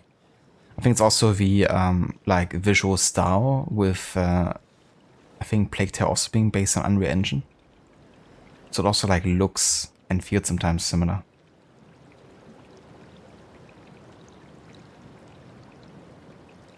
Or you think that's a natural effect of having someone with her, instead of her suffering her hallucinations alone, someone's there to be the anchor that pulls her back to reality? Exactly, yeah. It does make a lot of sense. It's also cool. At the beginning of the game, she wasn't with anyone, and she basically just told the darkness, like, fuck off, pretty much. And, yeah, pushing it away, at least for that moment. Then everything transitions back to, like, normal. So it's cool to see that she both has, like, a bit more control over it, it seems. As to how long and how much it might be affecting her. But yeah, then, you know, the kind of, like, companionship she forms and relationship she forms with other people is also something that's, you know, pulls her out of it. And I think it's good they kind of, like, focus on that a bit more with the second game. With the first being, like, much more introspective. And Rise Son of Rome as well. Black Flag 2. Damn.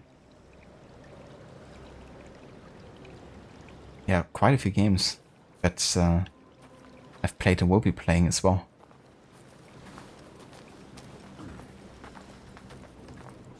Gonna be cool to hear more of Druth going forward. Look there. What can you see? The mounds of earth. You see these graves? This is how we honor our dead. There will be no one to bury you.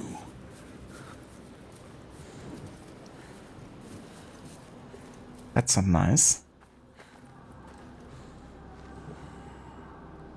Rod Dillian was able to do that for Senua when he was alive too. Probably the only person who cared. Her father certainly didn't, and others most likely would avoid her entirely. That is true. Yeah, Dillian was definitely one that made it a lot easier for Senua to, you know, deal with the darkness. But always believed in her and told her that it wasn't, you know, her fault, and, you know, that it's like more how she's being treated by others. But always being there and being understanding of her position.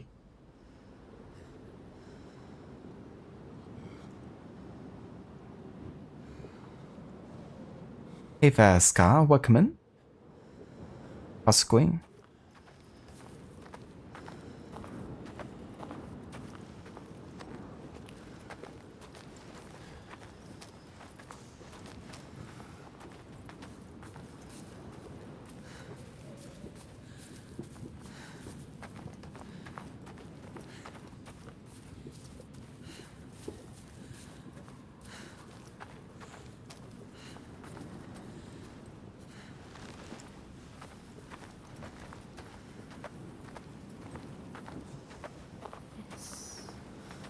These graves are new. So many bodies. So much death. Something's happened here. You haven't honored these graves. What happened? I told you. Troika. Droigar. Who are they? Are They they won't human? just kill you. Are they from this world or another world? It is far worse. It is what they do after. They will kill you. They will kill us. You still have a chance to save your life. If you stop now. You must trust yourself. Listen to your own mind. Is it my life you're trying to save? He is scared. Why? Why is he scared? He knows what they are capable of. The Troika. Why would you bring him with you? Are you sure you want to? She has to leave him here. He will be a burden to you. But what if he escapes? What are you going to do, Senua? What are you going to do? Decide.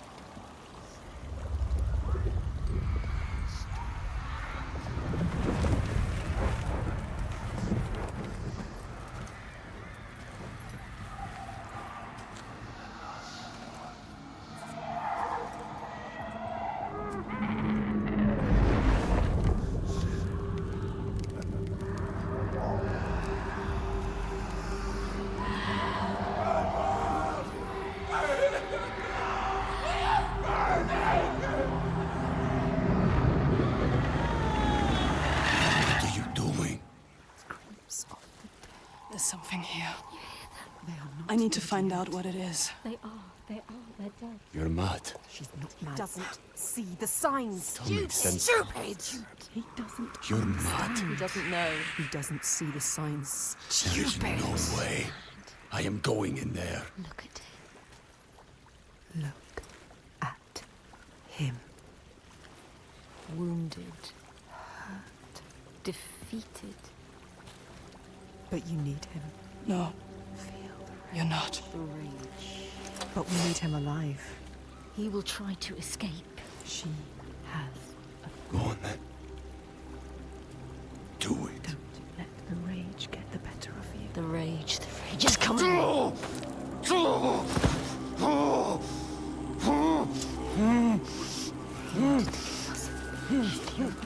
Just moments ago, he tried to kill you. You shouldn't have saved him.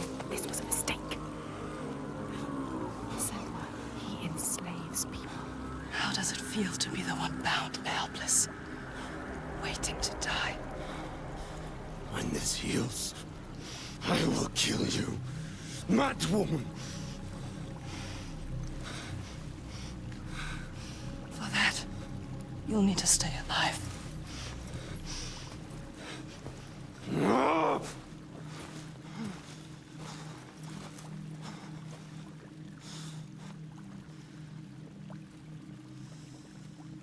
You must discover what is happening. What evil is here?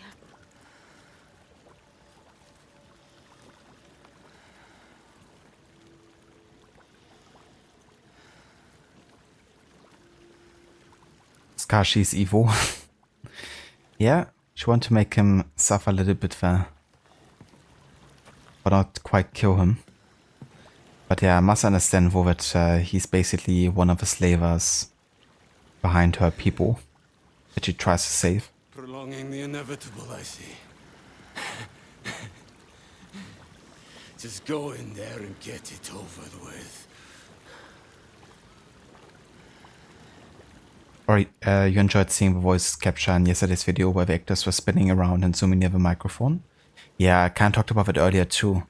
Was a pretty cool way, you know, very creative way of using a 3D mic and kind of doing the whole like audio panning, not in a software, but you know, actually like physical by the actors and actresses. It wouldn't have been easy to shoot and record whatsoever. But a very creative way of making it feel like more natural and very physical.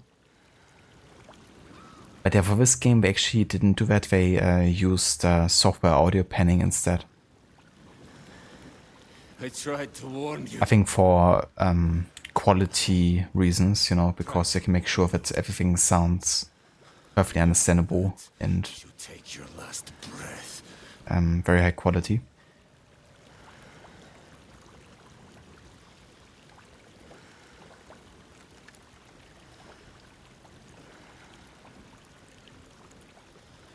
Yeah, exactly, Aura, same here. I wouldn't have minded if they'd done the same approach for the second game, honestly. Because it really added another layer of like realism to the audio. For sure.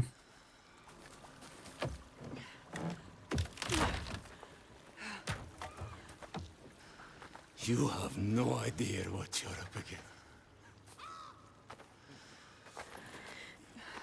What happened here? What happened here? Everybody has died. All the people butchered. Dead bodies everywhere. It's happening again. This is like what happened to your village. To your village. To us. Do you remember? Do you?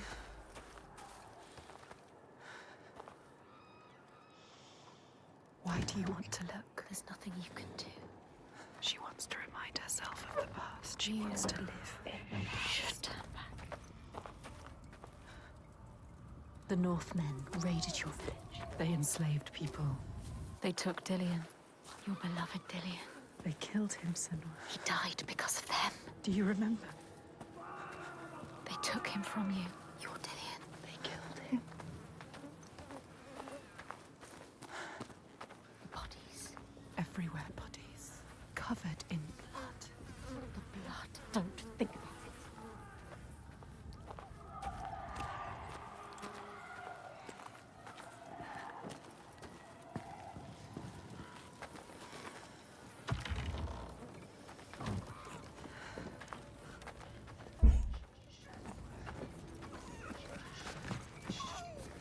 It's already happened. It's in the past. It's too late. There's nothing you can do. You are letting the past control you.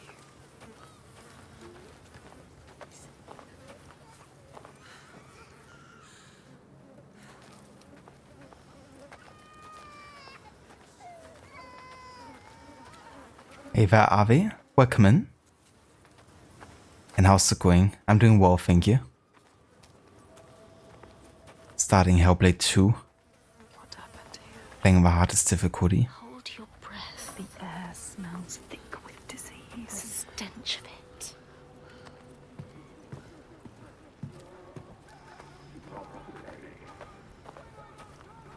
She can't forget. You can never Also, give me 1 sec. memory loves. If you face it, the past will free you.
Alright, I'm back. Was that a dog aura? Yeah, I think so. Unfortunately. Oh, GG's, Ave. Und getting the platinum for Ghost of Tsushima? Hell yeah.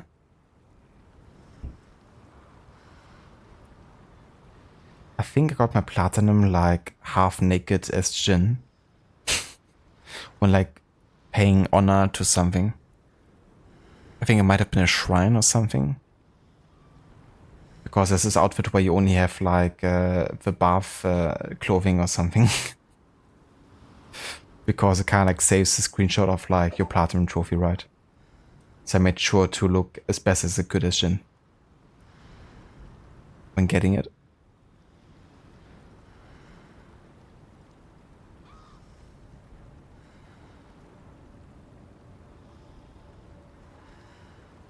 go back right now and help that dog? Yeah, unfortunately that dog is already gone. Just voices of the past.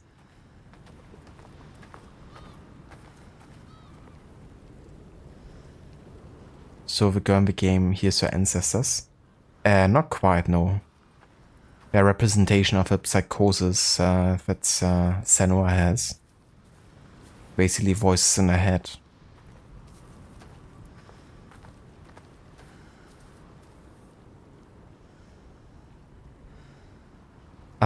You also gotta paying respect to something for you were naked. Fair enough, yeah. I don't blame you.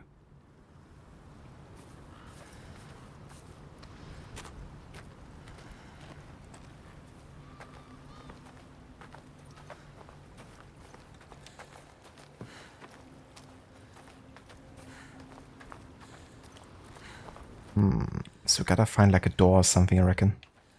Pretty sure we have to align certain symbols here.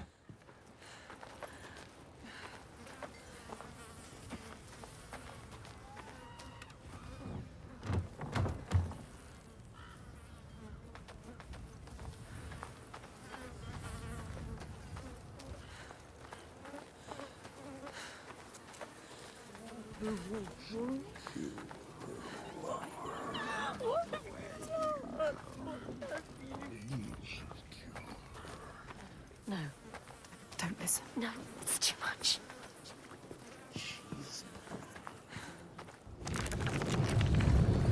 It's happening again. It's him. Face it. You need to face it. Focus. You need to look at it. Face the past. There are 3 parts to this symbol.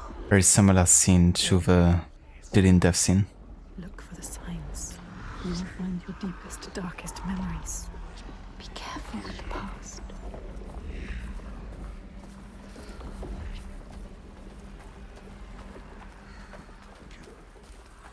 She's getting closer. Yes. She can feel it. You have to get to the right place You have to look at it the right way. to see it fully.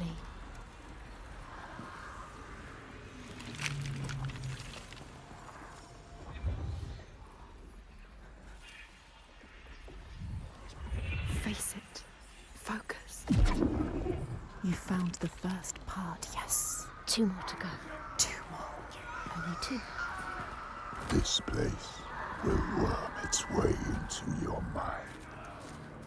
It will suck you back into the past and hold you there. She's getting closer. Yes. She can feel it. You found another part. 1 more to go. 1 more second. I warn you. You are back there now. In the worst time of your life. Somewhere around here. Look. She can feel it. Look closer.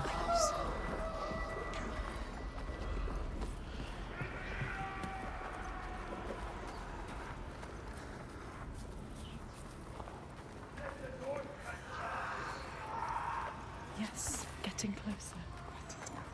She can feel it.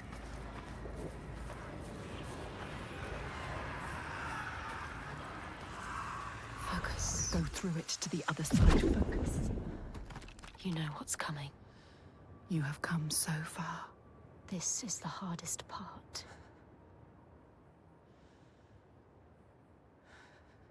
Ave, you were wearing the legendary armor's armor. What are you doing? Return to Archer's armor, which was your main armor throughout the most of the playthrough. Very nice. To focus a bit more on archery overall. I really liked using the Traveler's attire a lot. Because I love the style of it, and also of course the effect for exploration. Also really liked the Ghost armor, of course, and the Ronin attire, I think it was. I think those are like my most used armors, as well as the regular, I think, samurai armor. Depending on what I was doing.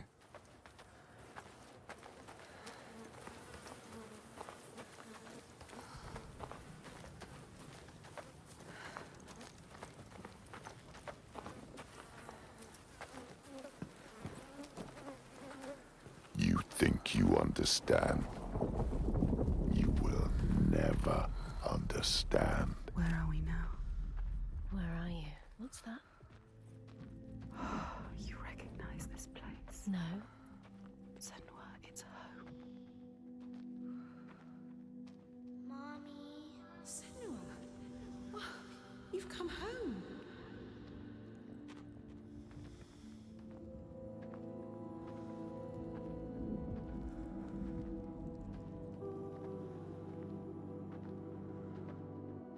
It's your mother. Senua. Come in. Can you hear her? It's Kalina. She's singing. It wasn't all bad, was it? That voice. Remember? That beautiful voice.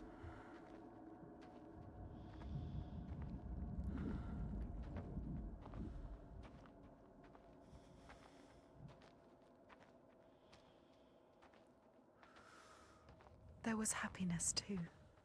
She sang to you. You need to hold on to that. You need to remember that. It will help you.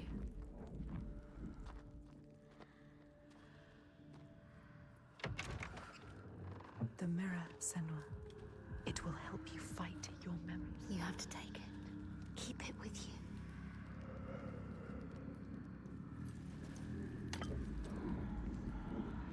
My mirror. It will help you get through this. It will. Listen, the burning. Do you remember me, Senua? They are coming. Smoke. I bet you will soon. The Northmen are coming. They are coming for you. Remember what they did to you. How your village burned.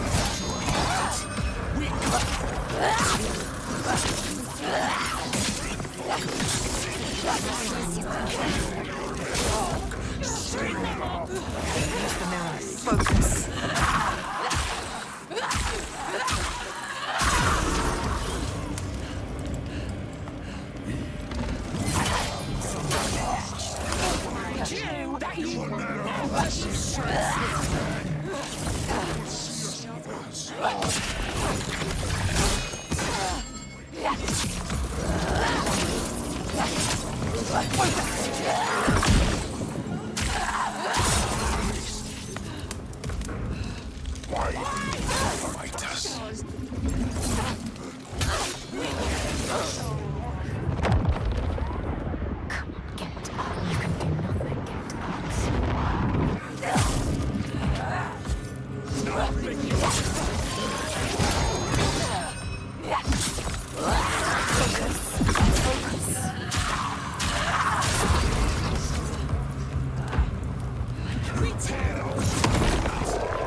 This place. The past haunts us all. Not like it does her. But still we can't escape it. Like Droigar, it comes back for us.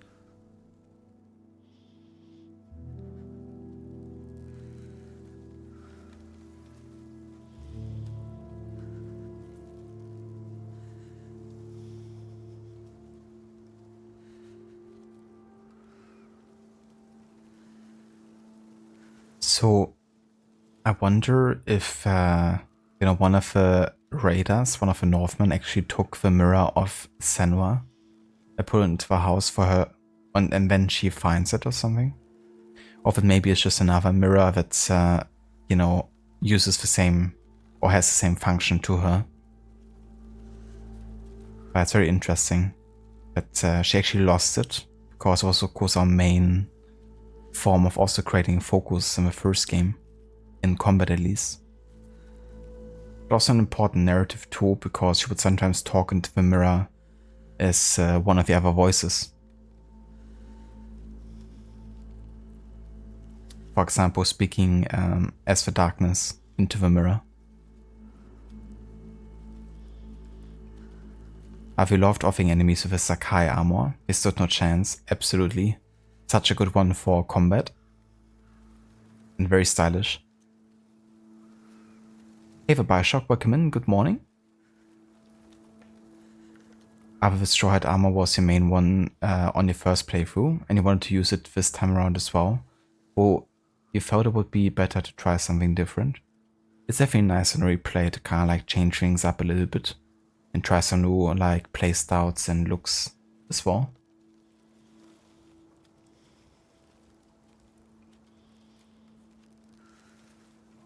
Charisma, it's this kind of introduction to the schizophrenia thing.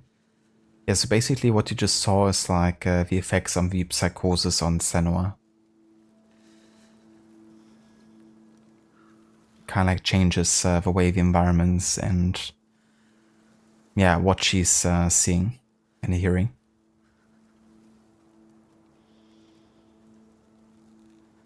Or also is the alternate narration of the man, then the companion, instead of the other narrator. That is correct, yeah. It's basically based on the 3 major companions they have in the game, and this is the first one. But they also have a voice actor for Sigurd from Valhalla that will also do some of the narration, and then you also have another woman that you meet later in the game. And I think she also does some of it. But yeah, they replace the female voice in Senua's head doing the narration and kind of like, yeah, explaining the story, I guess, from their point of view.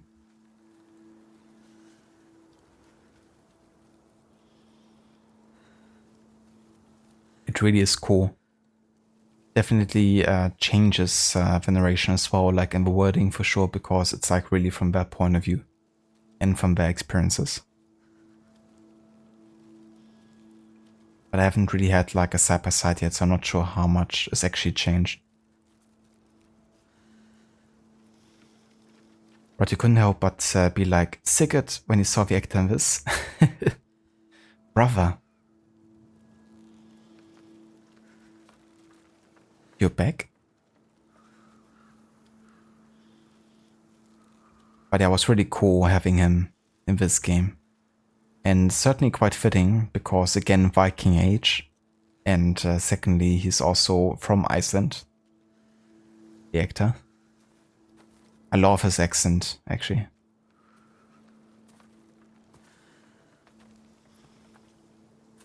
And his like way of speaking is quite unique, I think. It's not really happening. I loved his performance as Sigurd in Valhalla too. You've already seen this. He's not suffering anymore.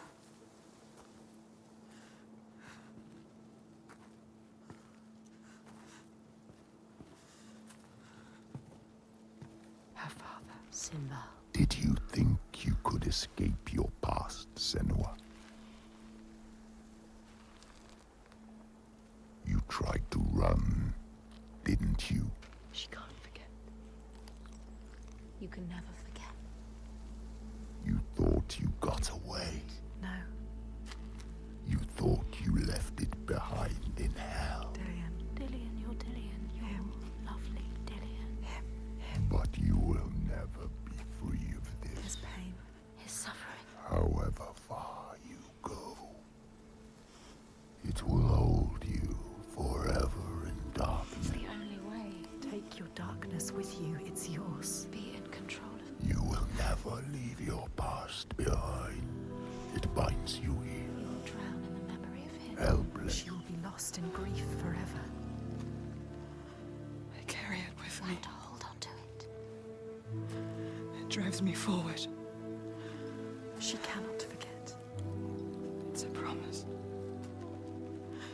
Not a prison. Keep it close. Don't let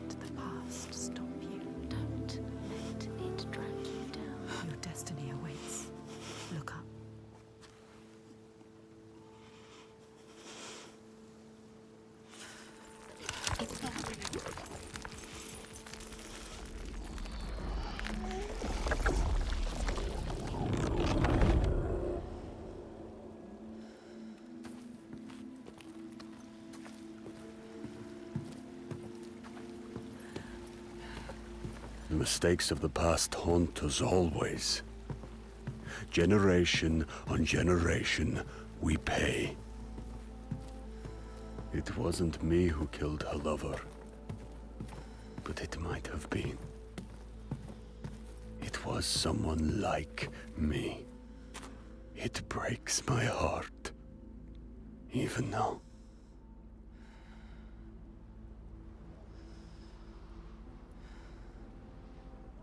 It was really cool to hear, you know, because it really is like him in the far future, you know, reminiscing about what's happened to her, what role he took in this, but also consider some of the character growth that he goes through throughout the game.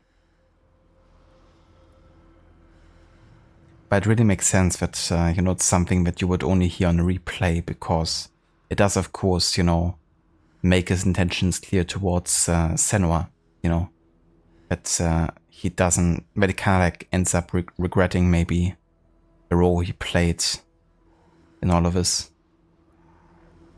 up until a certain point. Because right now you couldn't really see any of it in the actual game and his behavior. He's still resenting Senua very much so.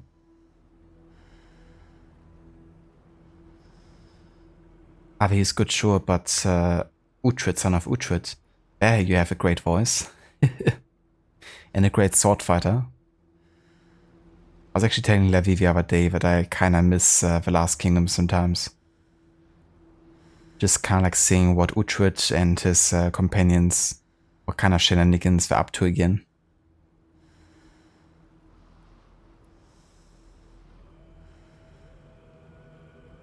What, fuck off, Simbo? Exactly. Your darkness can go away and never come back. It really does add a lot of Death Rod. I wasn't too sure when I started this if it would be like more like they do the narration of what was already there.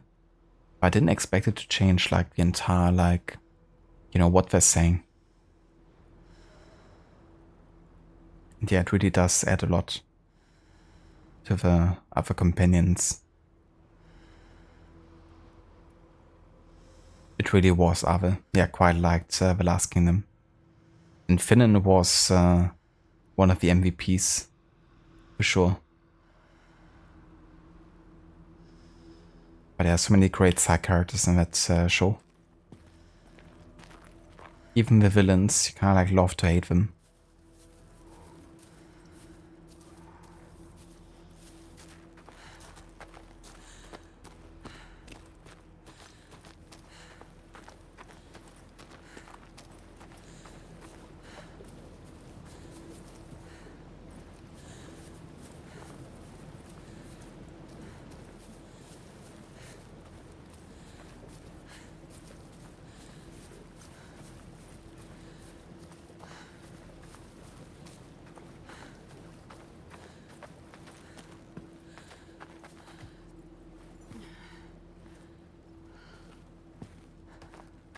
It's hanging from above. Like a cow. What could do this? Riga remembers.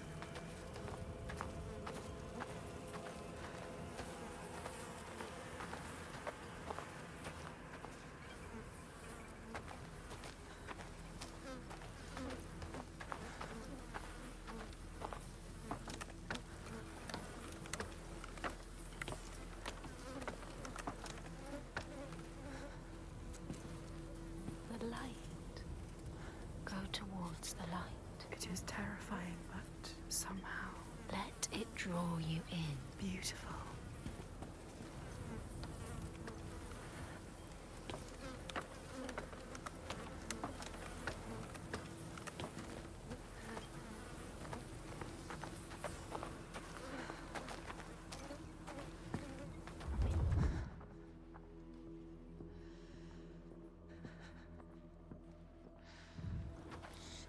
What was that? Something is hidden. Can you see it? Something is hidden.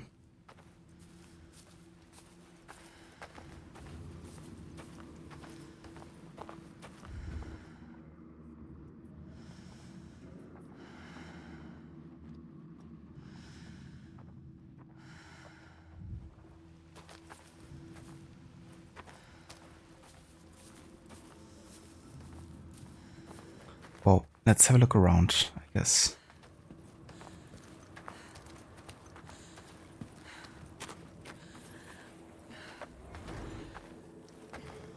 Ah yeah, very cool.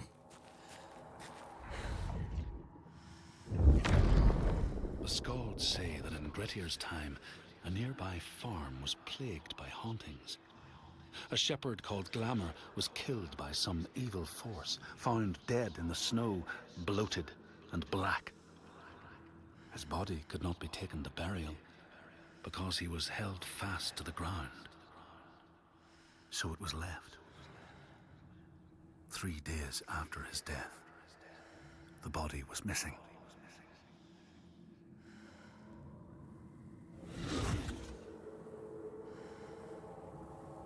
However, the last kingdom has a lot of great characters indeed. Ethelwood is a very good example of a character you love to hate. Oh, pardon me, you meant Ethelcott, Guthrum. That's true. Quite a few, situations and character evolutions that character has been through as well. Ethelwood. Considering where you end up seeing him first. And where he ends up being. And how important he also ends up being. With the overall plot.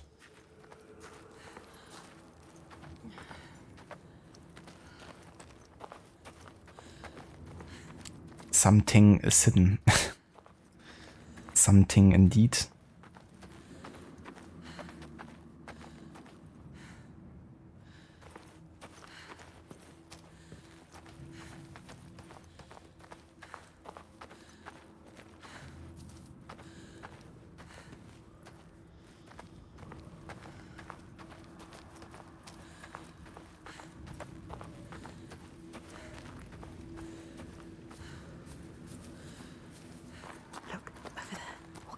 Something different.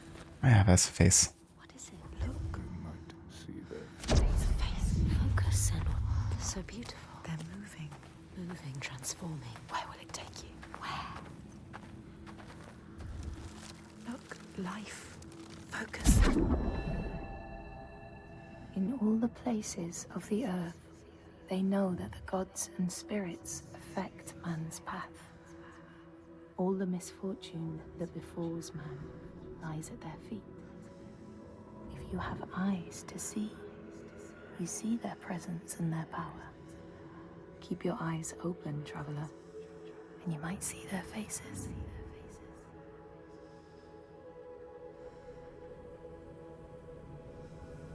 However, one thing is certain, Ethelwood wanted the damn crown real bad. He definitely did. Yeah, I wonder what rightfully was his in his mind. Because according to ancestry, he would have been the son of a dead king, right? But then it went to the king's brother, and then to Offred, or something, wasn't it?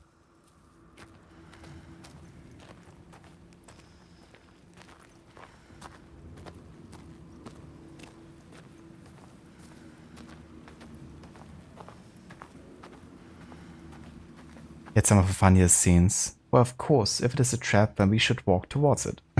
Yeah, I did actually like his character. You know, I didn't hate him quite as much as I hated some other characters. But there was, of course, like some serious flaws in his characters as well. But he definitely brought a lot of, funny aspects to it.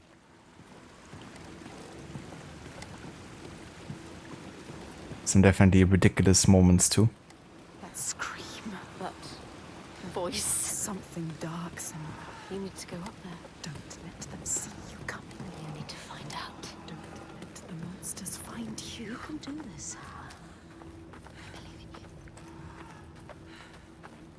They were once human, driven mad by hunger. They ate the flesh of man. We cast them out, called them Droigar after the tales we'd heard. They followed my father's path, but took it so far, too far even for us. But they held on to our ways, made gods of the giants, revering, not appeasing, worshipping. We feared them. Dead, but not dead. Unnatural. And they hated us. It's cool also hearing his tales about, you know, the Draga and who they are. The kind of like extremists that initially were with, you know, him and his father's people. They worship the giants that, you know, him and his people are trying to defeat, essentially. And we're about to meet the first giant here, I think. The giants are also represented by natural extreme occurrences. And I think for the first one, it's basically a volcano erupting.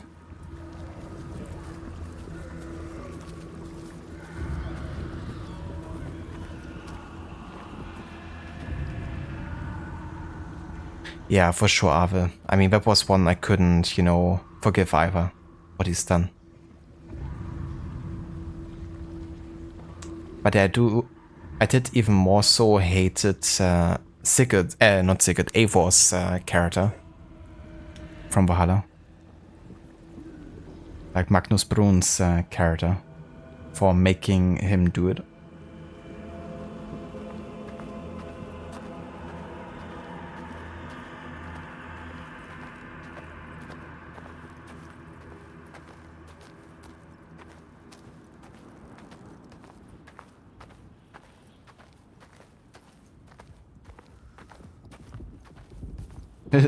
Exactly, Ave. Yeah, Finland had great comebacks. They're calling. Something is drawing you in. Keep moving towards it. The glow of the light. Go quietly. Slowly. Il Toiga. What does that mean? It's terrifying. So beautiful. You can sense the evil here. It's in the air. Listen. What do they do? Torture. Kill you. They will kill us.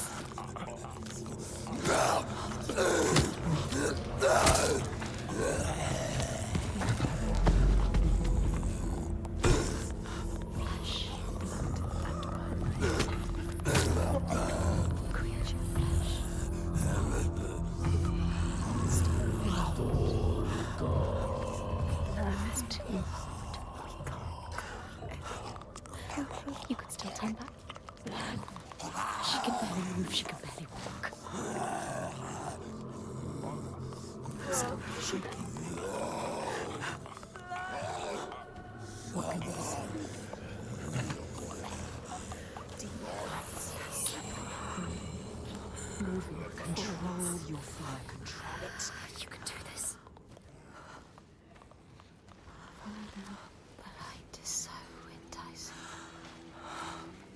We want to keep moving towards it. We'll lead you to where you need to be. She can't get in here. Find another way. You can do this. I don't know how she did it. It's more than I had the courage to do. To walk into this place of horror. This place of death. At least I can hold on to this. We never let ourselves fall quite so far as to glory in the death of helpless men. Rejoice.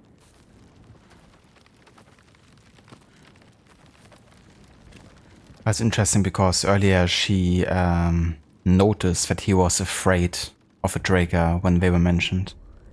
But now you have him also as a narrator confirming it, you know, that Senua had more courage than he did going into this place. I'm sure, you know, that Ferguson also saw more of the awful things that they've done firsthand. But it's cool of him to point that out, I think. Right. Yeah, Knut is quite easy to misspell, especially considering his character and actions.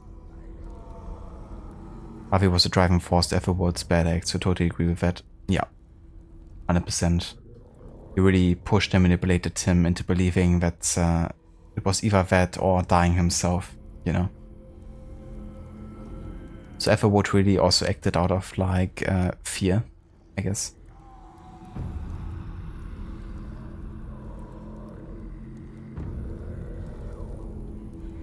Yeah, Rod, those vocals again and with music.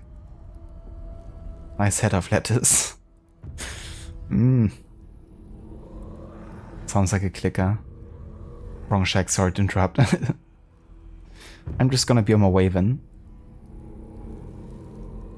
Hey there, Mita, welcome in. Good day. How's it going? Are there any game I want to remake because it was such a disappointment in my opinion? A game that was a disappointment in my opinion. Well, Assassin's Creed Rogue, I guess. I wouldn't mind a remake where they actually showcase the Templars being in the wrong. And maybe doing it from Haven's perspective instead of Shay's. I basically just rewrite the entire Rogue story.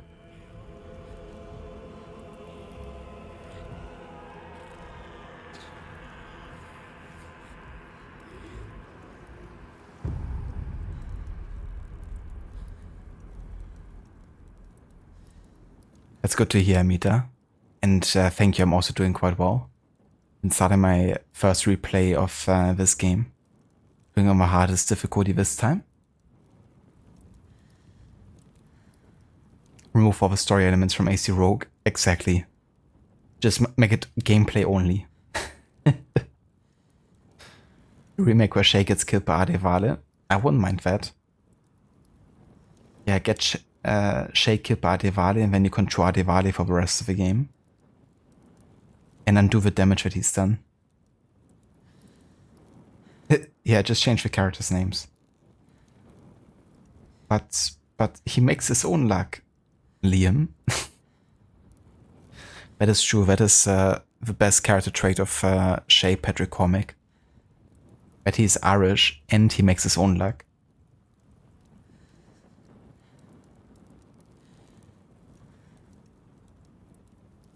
Have just ship sailing. Just for naval combat. Still better than Skull and Bones, isn't it? Cheers, Amita. And yeah, the game is going good. We're currently in chapter 2 out of... how many chapters does this game have? Maybe like 8 or so? So I'm still quite early into it. But I can also take my time, you know, trying to explore all the nooks and crannies. I'm trying to uncover as many of the collectibles as possible. I won't force myself to get all of them because then I would have to follow a guide and it would kind of like distract me from the game a bit. But so far I found everything I could have found. Found, I guess. So that's going quite well. Haven't died yet either. Because at this point on my first playthrough I was already at least dead once, I think. And that wasn't even on hard difficulty. So I'm trying to stay alive. Shy Cormac reporting in.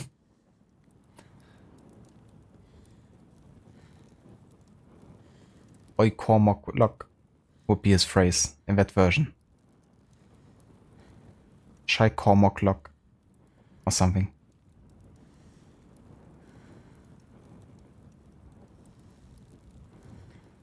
I will kind of agree. Well, for you it's Valhalla. You're so mad with the game. You try to see the good stuff in it, but then you just compare it to The Last Kingdom and hate it. Oh yeah? Interesting. I actually love both, to be honest.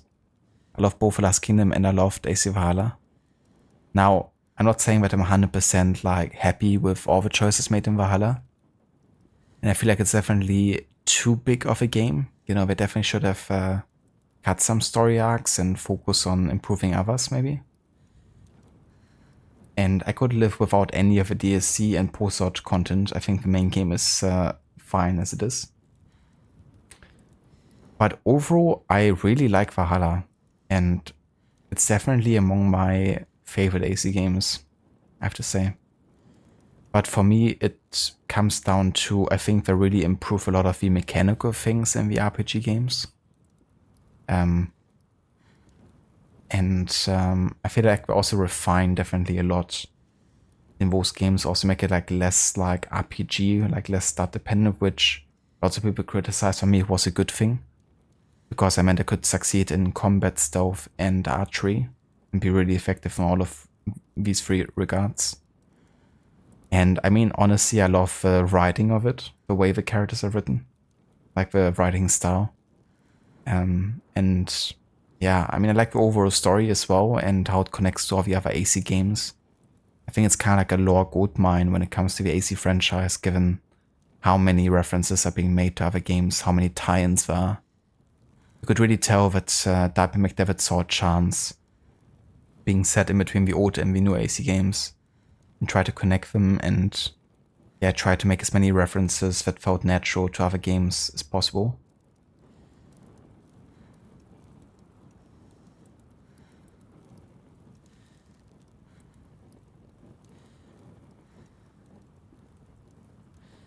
I guess it's just that I love the historical time period Valhalla takes place in, and it just feels like they wasted the setting and history of Valhalla. But to be fair, the same goes for Odyssey. It could have been a political drama with Darius as the main character. Yeah, Odyssey for me feels more like a wasted time setting because it doesn't even connect well to the other games, you know. And I feel like there's lots of potential they've had with a Greek setting. I wouldn't even went to the Peloponnesian War. I would have actually went to the time of Alexander the Great, I think. That could have been a great connection to Origins as well. And to be honest, politically speaking, it was a more interesting time as well.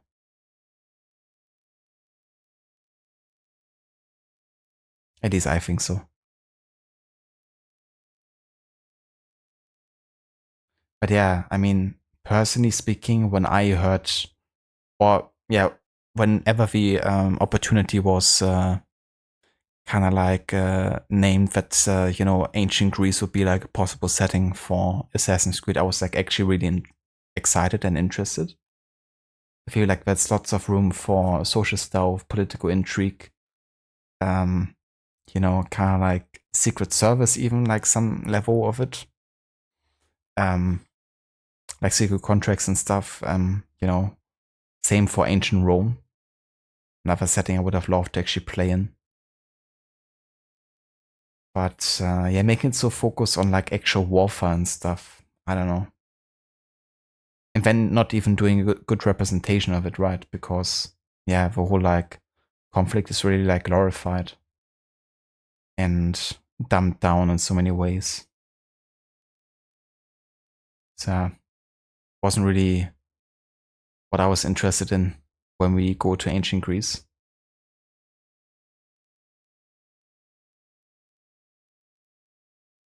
Shay loves to stop at O'Callaghan's for a pint of Guinness. I can't blame him. The pub culture on Ireland is legendary. Maybe that you enjoy Valhalla, but you feel like they could have done better. That's totally fair too, you know. And yeah, I would agree with that statement too. Though, to be honest, I feel like that with almost all the AC games. I mean, obviously, every game can do better, you know. But there's definitely games I feel like more like it than others. And it even affects some of the games that I really love in the series too, like, you know, AC Unity, for instance. When you look at how that game got cut short and some features entirely cut and stuff. Not having the time to really like polish certain aspects. I think with Valhalla, they just bit a bit more than they could chew, I guess. That's how it feels sometimes.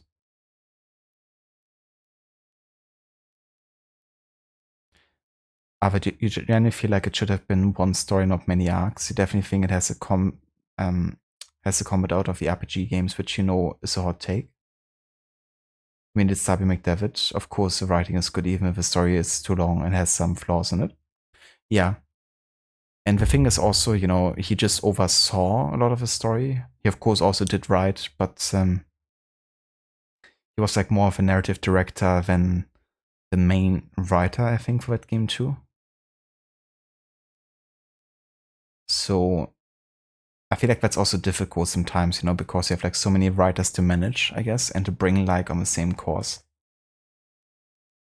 Then there's the other thing of like Ubisoft having the approach usually of like dividing the map into certain spaces and then assigning it to certain studios. Because at this point, you know, it's like so many studios working simultaneously at the game. And that just creates like more of a divide sometimes between like certain regions. It does make sense though, because you can explain like better why certain regions feel different, you know? And they should also feel different, so it makes sense that we're divided under different studios and writers, teams and stuff. But it doesn't, of course, always mean that it's like perfectly connected.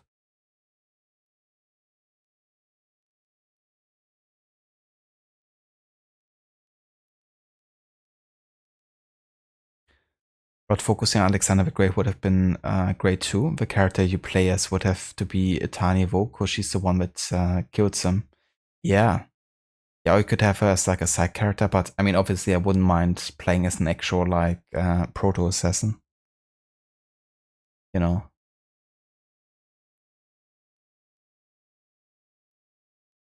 But yeah, it would have been another great way to also connect to the Sanctuary, of course.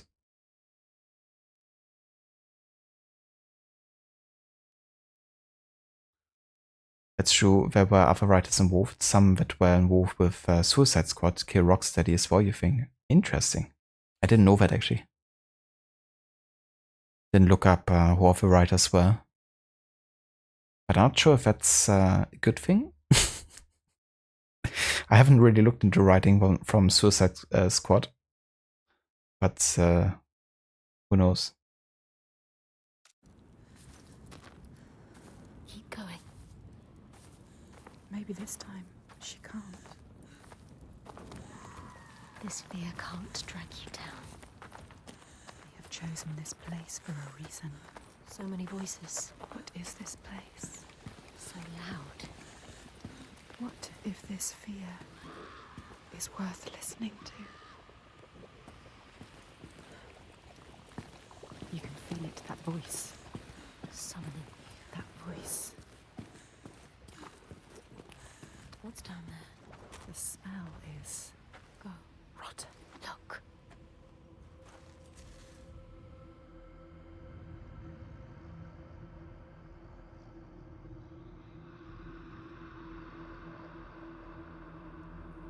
I journey to these darkest lands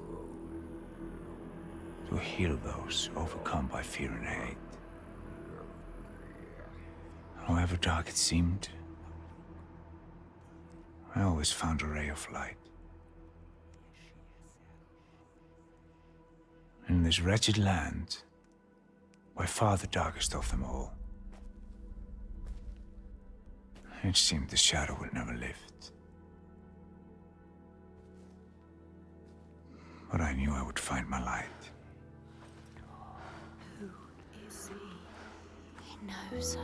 He feels us. Reaching out to us in the dark. You have to help him, Senua. This is our quest. This is our destiny. Our mission. Senua, would you give your life for these outsiders? In my darkest hour, it was an outsider who saved me.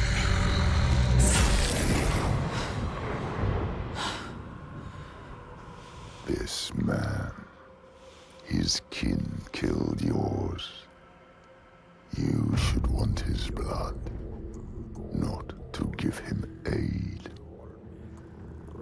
Oh, you have lost your way.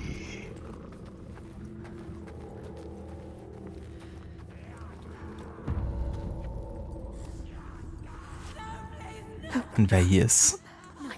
Sicket.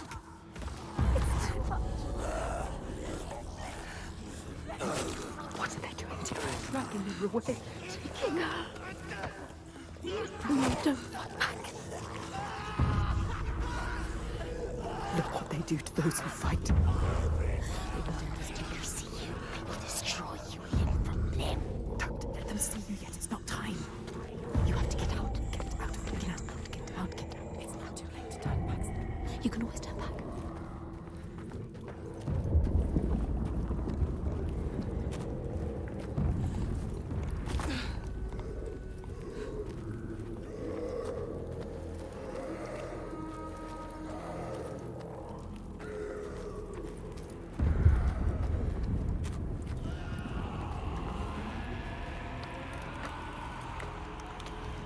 Jesus Christ.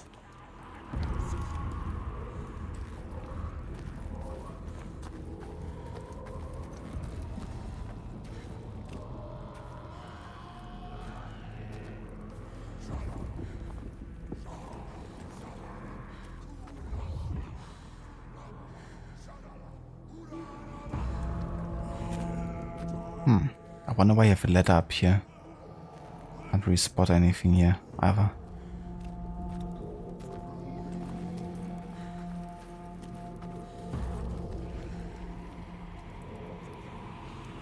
I guess it's just a dead end.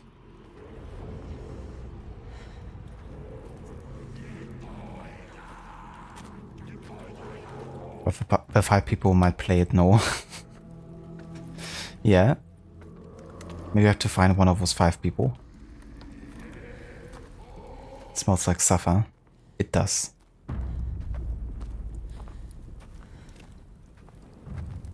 It smells like we're gonna suffer here soon. That's true, Rod. You have a piano theme kind of popping up there for a bit. Nice callback musically.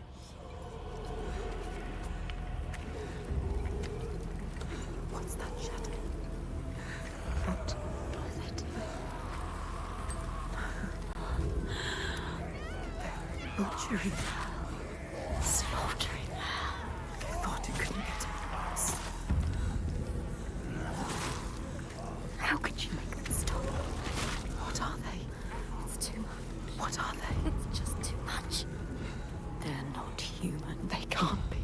They're monsters. A rite of blood and fire. You will never understand this power. Something is coming. I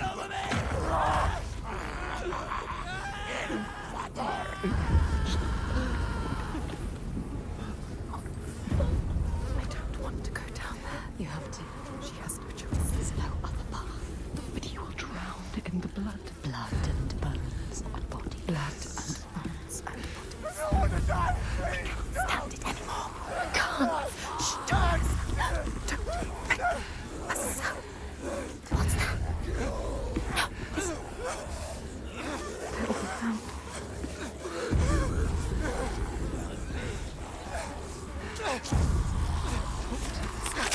Screaming, the screaming. It's too loud.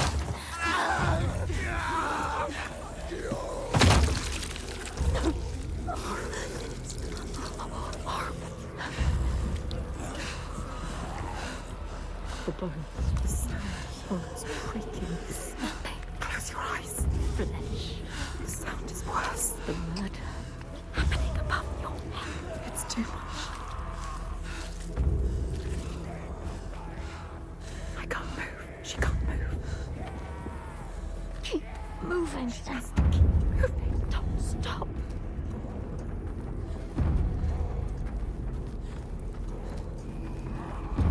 The man in the middle, Vagrimur, Wanderer's Mask.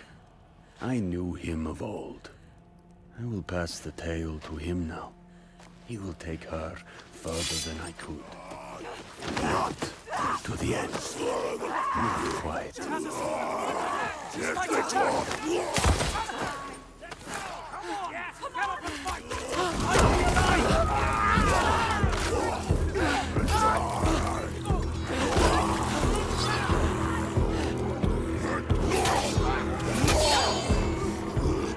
Enjoy this. Enjoy killing. They underestimate you.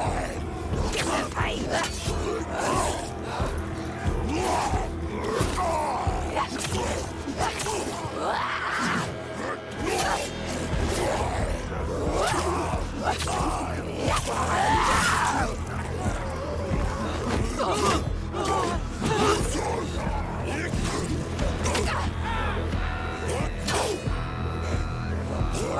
So easy for them. Do this, Senua. It's strong like rocks. You have to hit harder. Look out!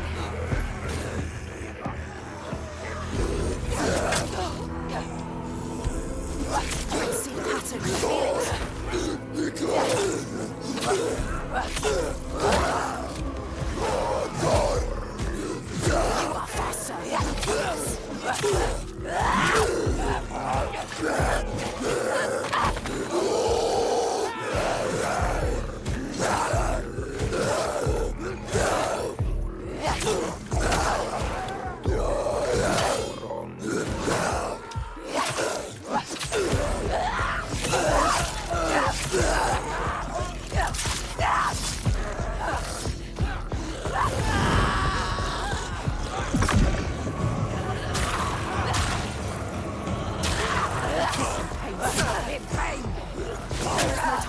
pain now, Senua. Keep going.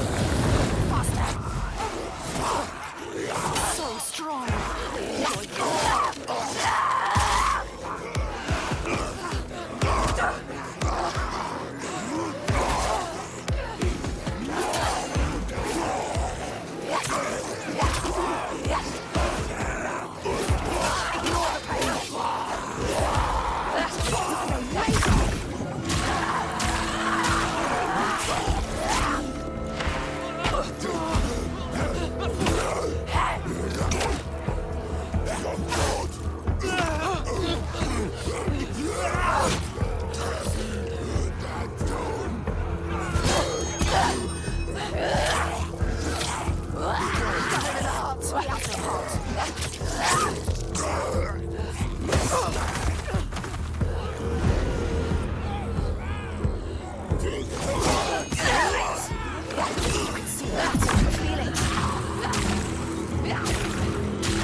You came here to free him, now do it! Cut me loose!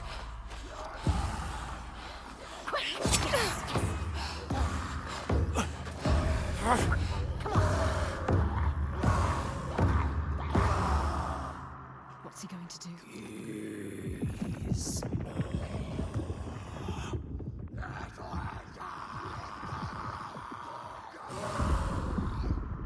We have no time, Senua. The earth is shattering. He is not refused. Set him free. What is your name? Senua. He is not free yet. I've been waiting for you. Do it. Do it now. It's here. Help me. His voice terrifies.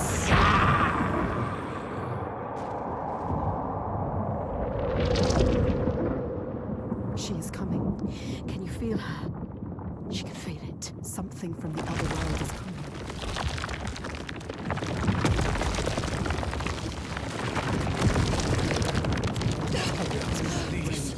It's here. Help me. Do it! Get out! Run! Run! Don't wait to find out.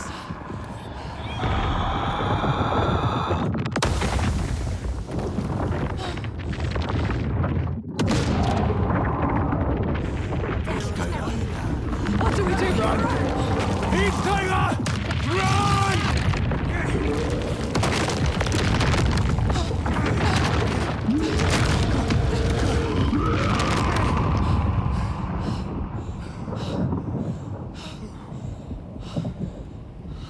We were lucky. Come on.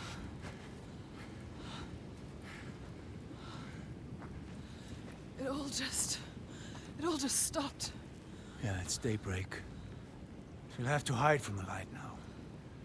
Or she will hunt us. Find our trail as soon as he can. You're not safe now. Let's go.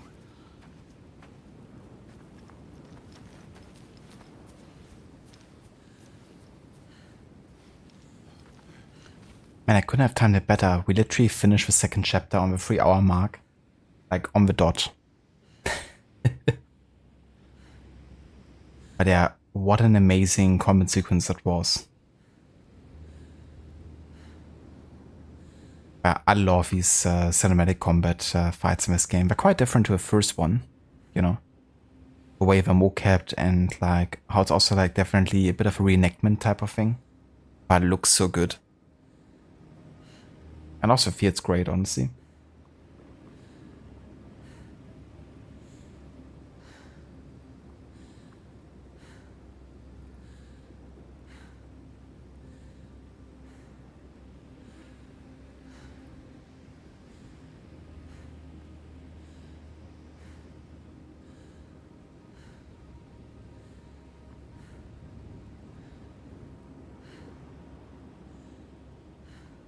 But in the wild there was an outsider that saved me, drew the legend. That's true.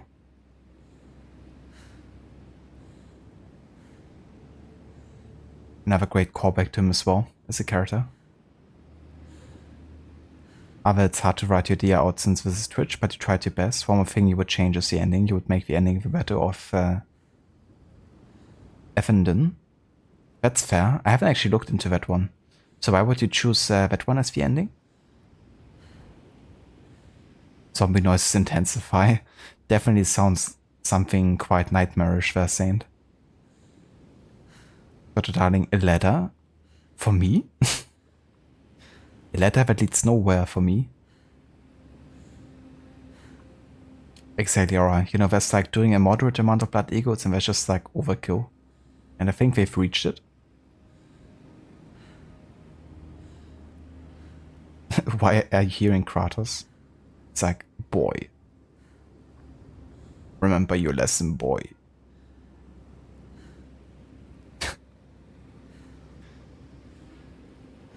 Rather underestimate you when one of the voices Senua hears actually is honest about something.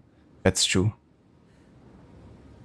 It's interesting sometimes, you know, how they can be both uplifting and positive and helpful, and sometimes, you know, like fearful and trying to push you in a corner, trying to prevent you from doing something.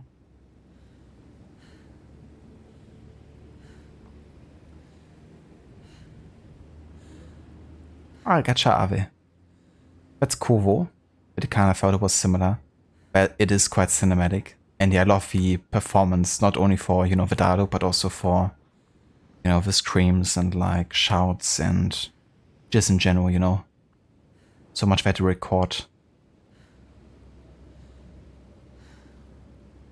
Thanks, Saint. Nice dodgy dodge. Also, hey, Cat, welcome in. How's it going? Yeah, that's good here. The gods are with us. Yeah, should I have a cinematics? Like, honestly, one of the best in any game I played. Just really feels like a movie sometimes that you're watching.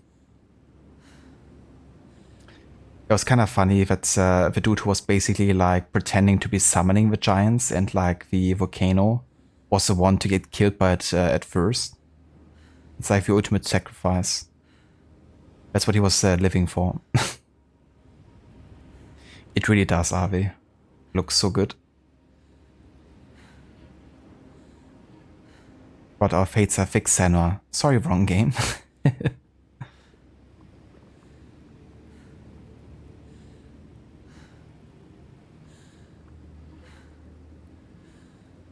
You love a mix of Surreal versus Visceral. The whole battle sequence. It really is great how it like, you know, really bridges the gap between reality and what she's seeing. Not only like in regular scenes, but also in combat. Senna deserves a hamburger after all that effort. And so do I. Or pizza.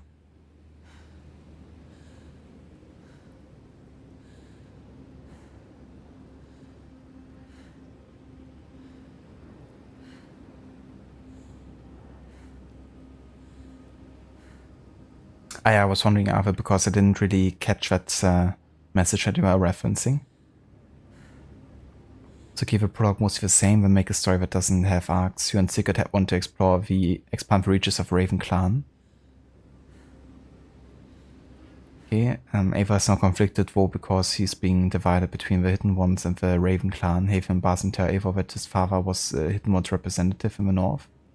He was also finding something the Order couldn't allow, then basically throughout the game Ava becomes Hidden One and destroys the Order in England with a lot of stuff that goes on in between. That's fair. Yeah, honestly, when I was seeing the marketing for Valhalla and like some of the story trailers, I actually was under the impression that Sigurd would evolve into like an antagonist, but not like who waits on Valhalla, but more like, you know, becoming with the Order, maybe, or being lured by them and like Eivor becoming a Hidden One. Maybe even being forced to kill her or his brother. And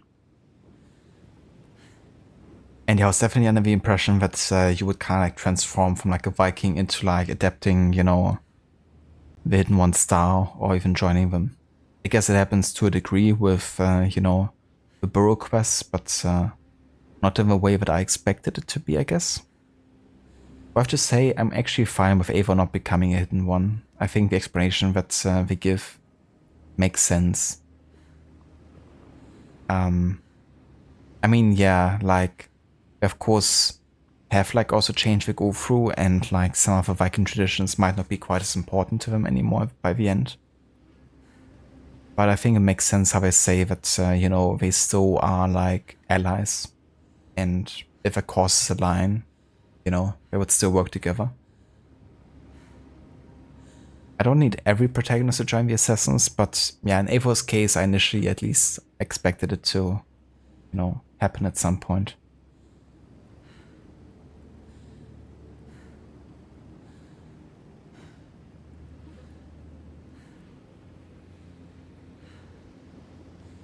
But unfortunately in your playthrough during that battle you didn't save one of the others fighting. Oh yeah? Yeah, I know that one of them who tried to save me died, but I'm not sure if it was scripted or if I could have stopped it.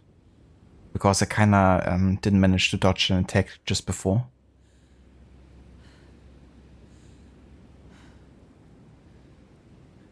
After the Battle of Evenden is the final battle of the Last Kingdom in Season 1, the Saxons last stand against the Vikings. Why I wanted that to be the ending is because you would have liked it if Eivor allied with Orfred in destroying the Order's final big bad guy, who in this case could be Guthrum's right hand or something. You would serve both hidden ones in Orfred's new order. I see. Yeah, that's fair. Yeah, I remember the battle. The last one of Season 1.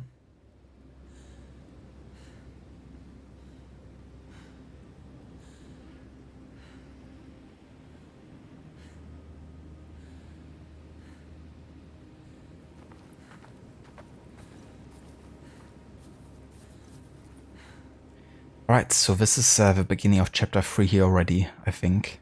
And I won't be starting that today anymore. I actually wanted to go for about 3 hours, and we've done just that. We're gonna go and call it here for today. So I'm gonna go and exit to the main menu. And then do the outro stuff.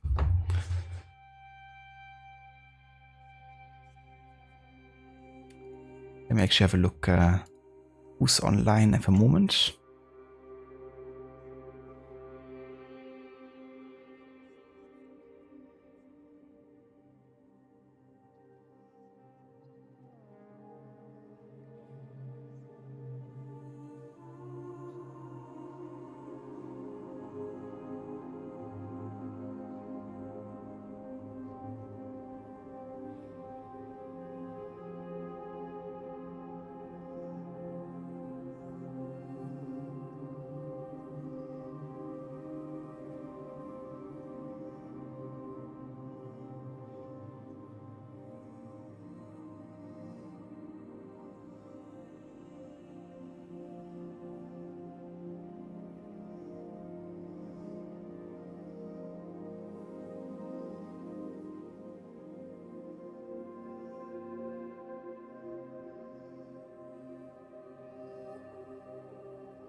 Alright, I think I found someone we can raid today.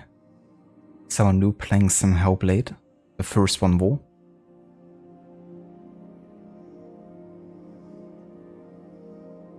Have a good night, Saint. Thanks for being here. No worries, Shilla. Thank you also for being here, dude. I hope you have a good evening. No worries, Iva Aura. Thank you for being here. Really appreciate it, and hope you have a good rest of your day. That's no trouble whatsoever, Rod. Thank you also for being here, dude. I hope you have a good rest of your night and a good rest later.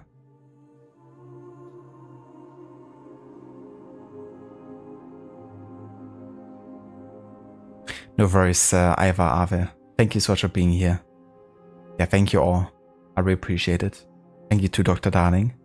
Have a good one, and catch you next time. And yeah, thank you also to everyone who's been lurking, even if you haven't been chatting. I really appreciate it too. And yeah, of course, everyone who was in chat as well and joining the discussions.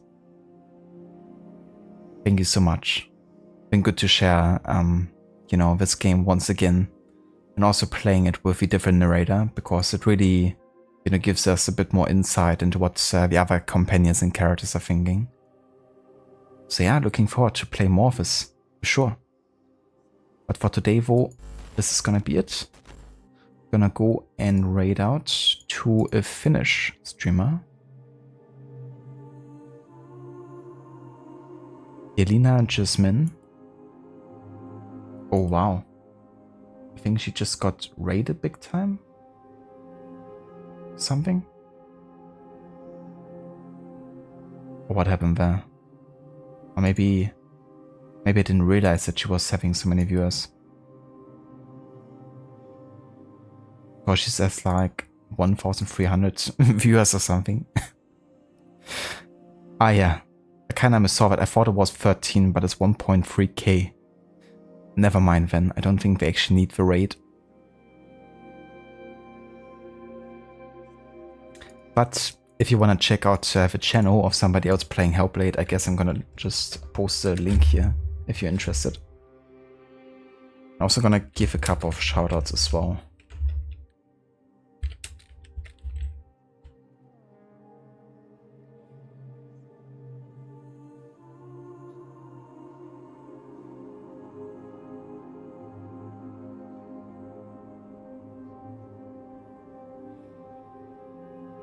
Right, Ave? The night ain't over yet. Only 2 AM.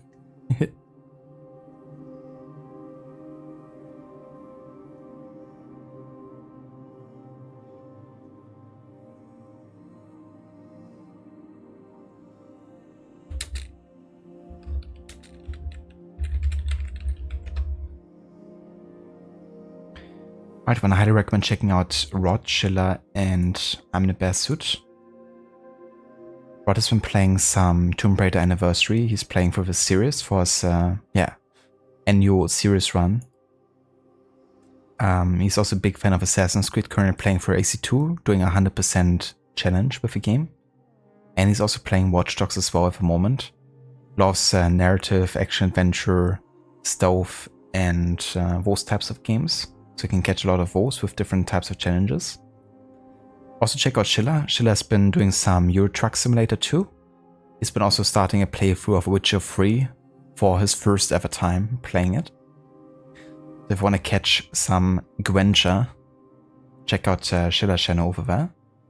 And also check out I'm in the Bear Suit. I'm in the Bear Suit is doing lots of challenge runs for games like The Evil Within, doing Akumo mode, permadeath runs. And he's also done plenty of runs and boss fights for the Dark Souls series, which he's also uploaded on his channel. And yeah, definitely loves his challenges. Actually next level.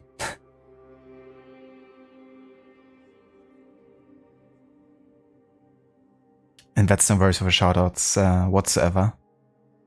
Hey, I'm the Best Suit. Thank you for the lurk, dude. I really appreciate it. And yeah, no worries whatsoever. Thanks again also for the tip, again, for the enhanced broadcasting. Because it allowed me to actually stream at 9,000 KB per second now. Which is actually an increase of 50% of my bitrate, which should make 1080p look a lot better, hopefully. So I went with that option. Yeah, so previously 8,000 was like the limit for partners, I think, so I have even more than that now. I think technically you could get up to like 12,000, at least that were the recommended settings on the enhanced broadcasting guide. But, I mean, I'm happy with 9,000 as well.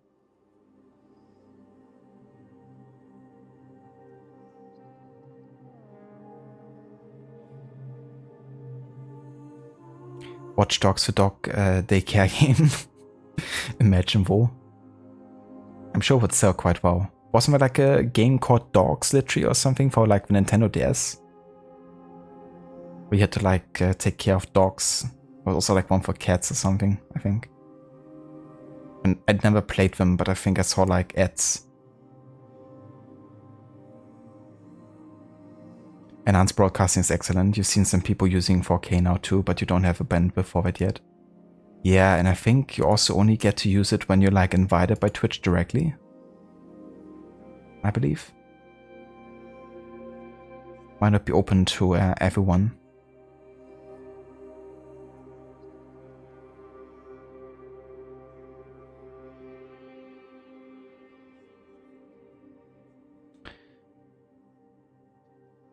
Dogs, a game about dogs, $60. Please check it out. That's an easy one. I love dogs, so I have to get it.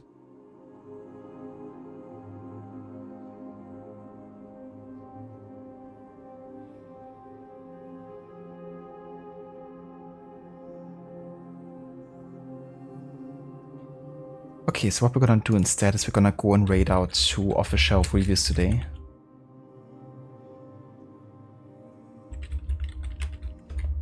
I hope I spelled that correct. I didn't, of course.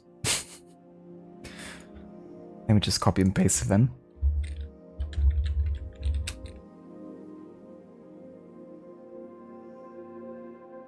Yeah, speaking of Evil Within, Off-the-Shelf Reviews is currently playing through the game, the first one.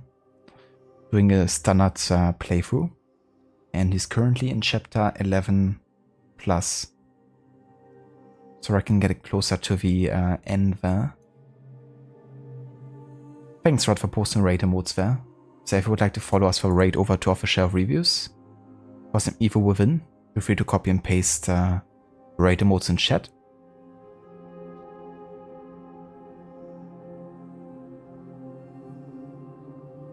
Did I say official Grievous as in the real General Grievous? Close enough. Off-the-Shelf Reviews. Yeah. Sorry if I wasn't speaking clearly. I don't even know official Grievous. But yeah, we can rate them next time.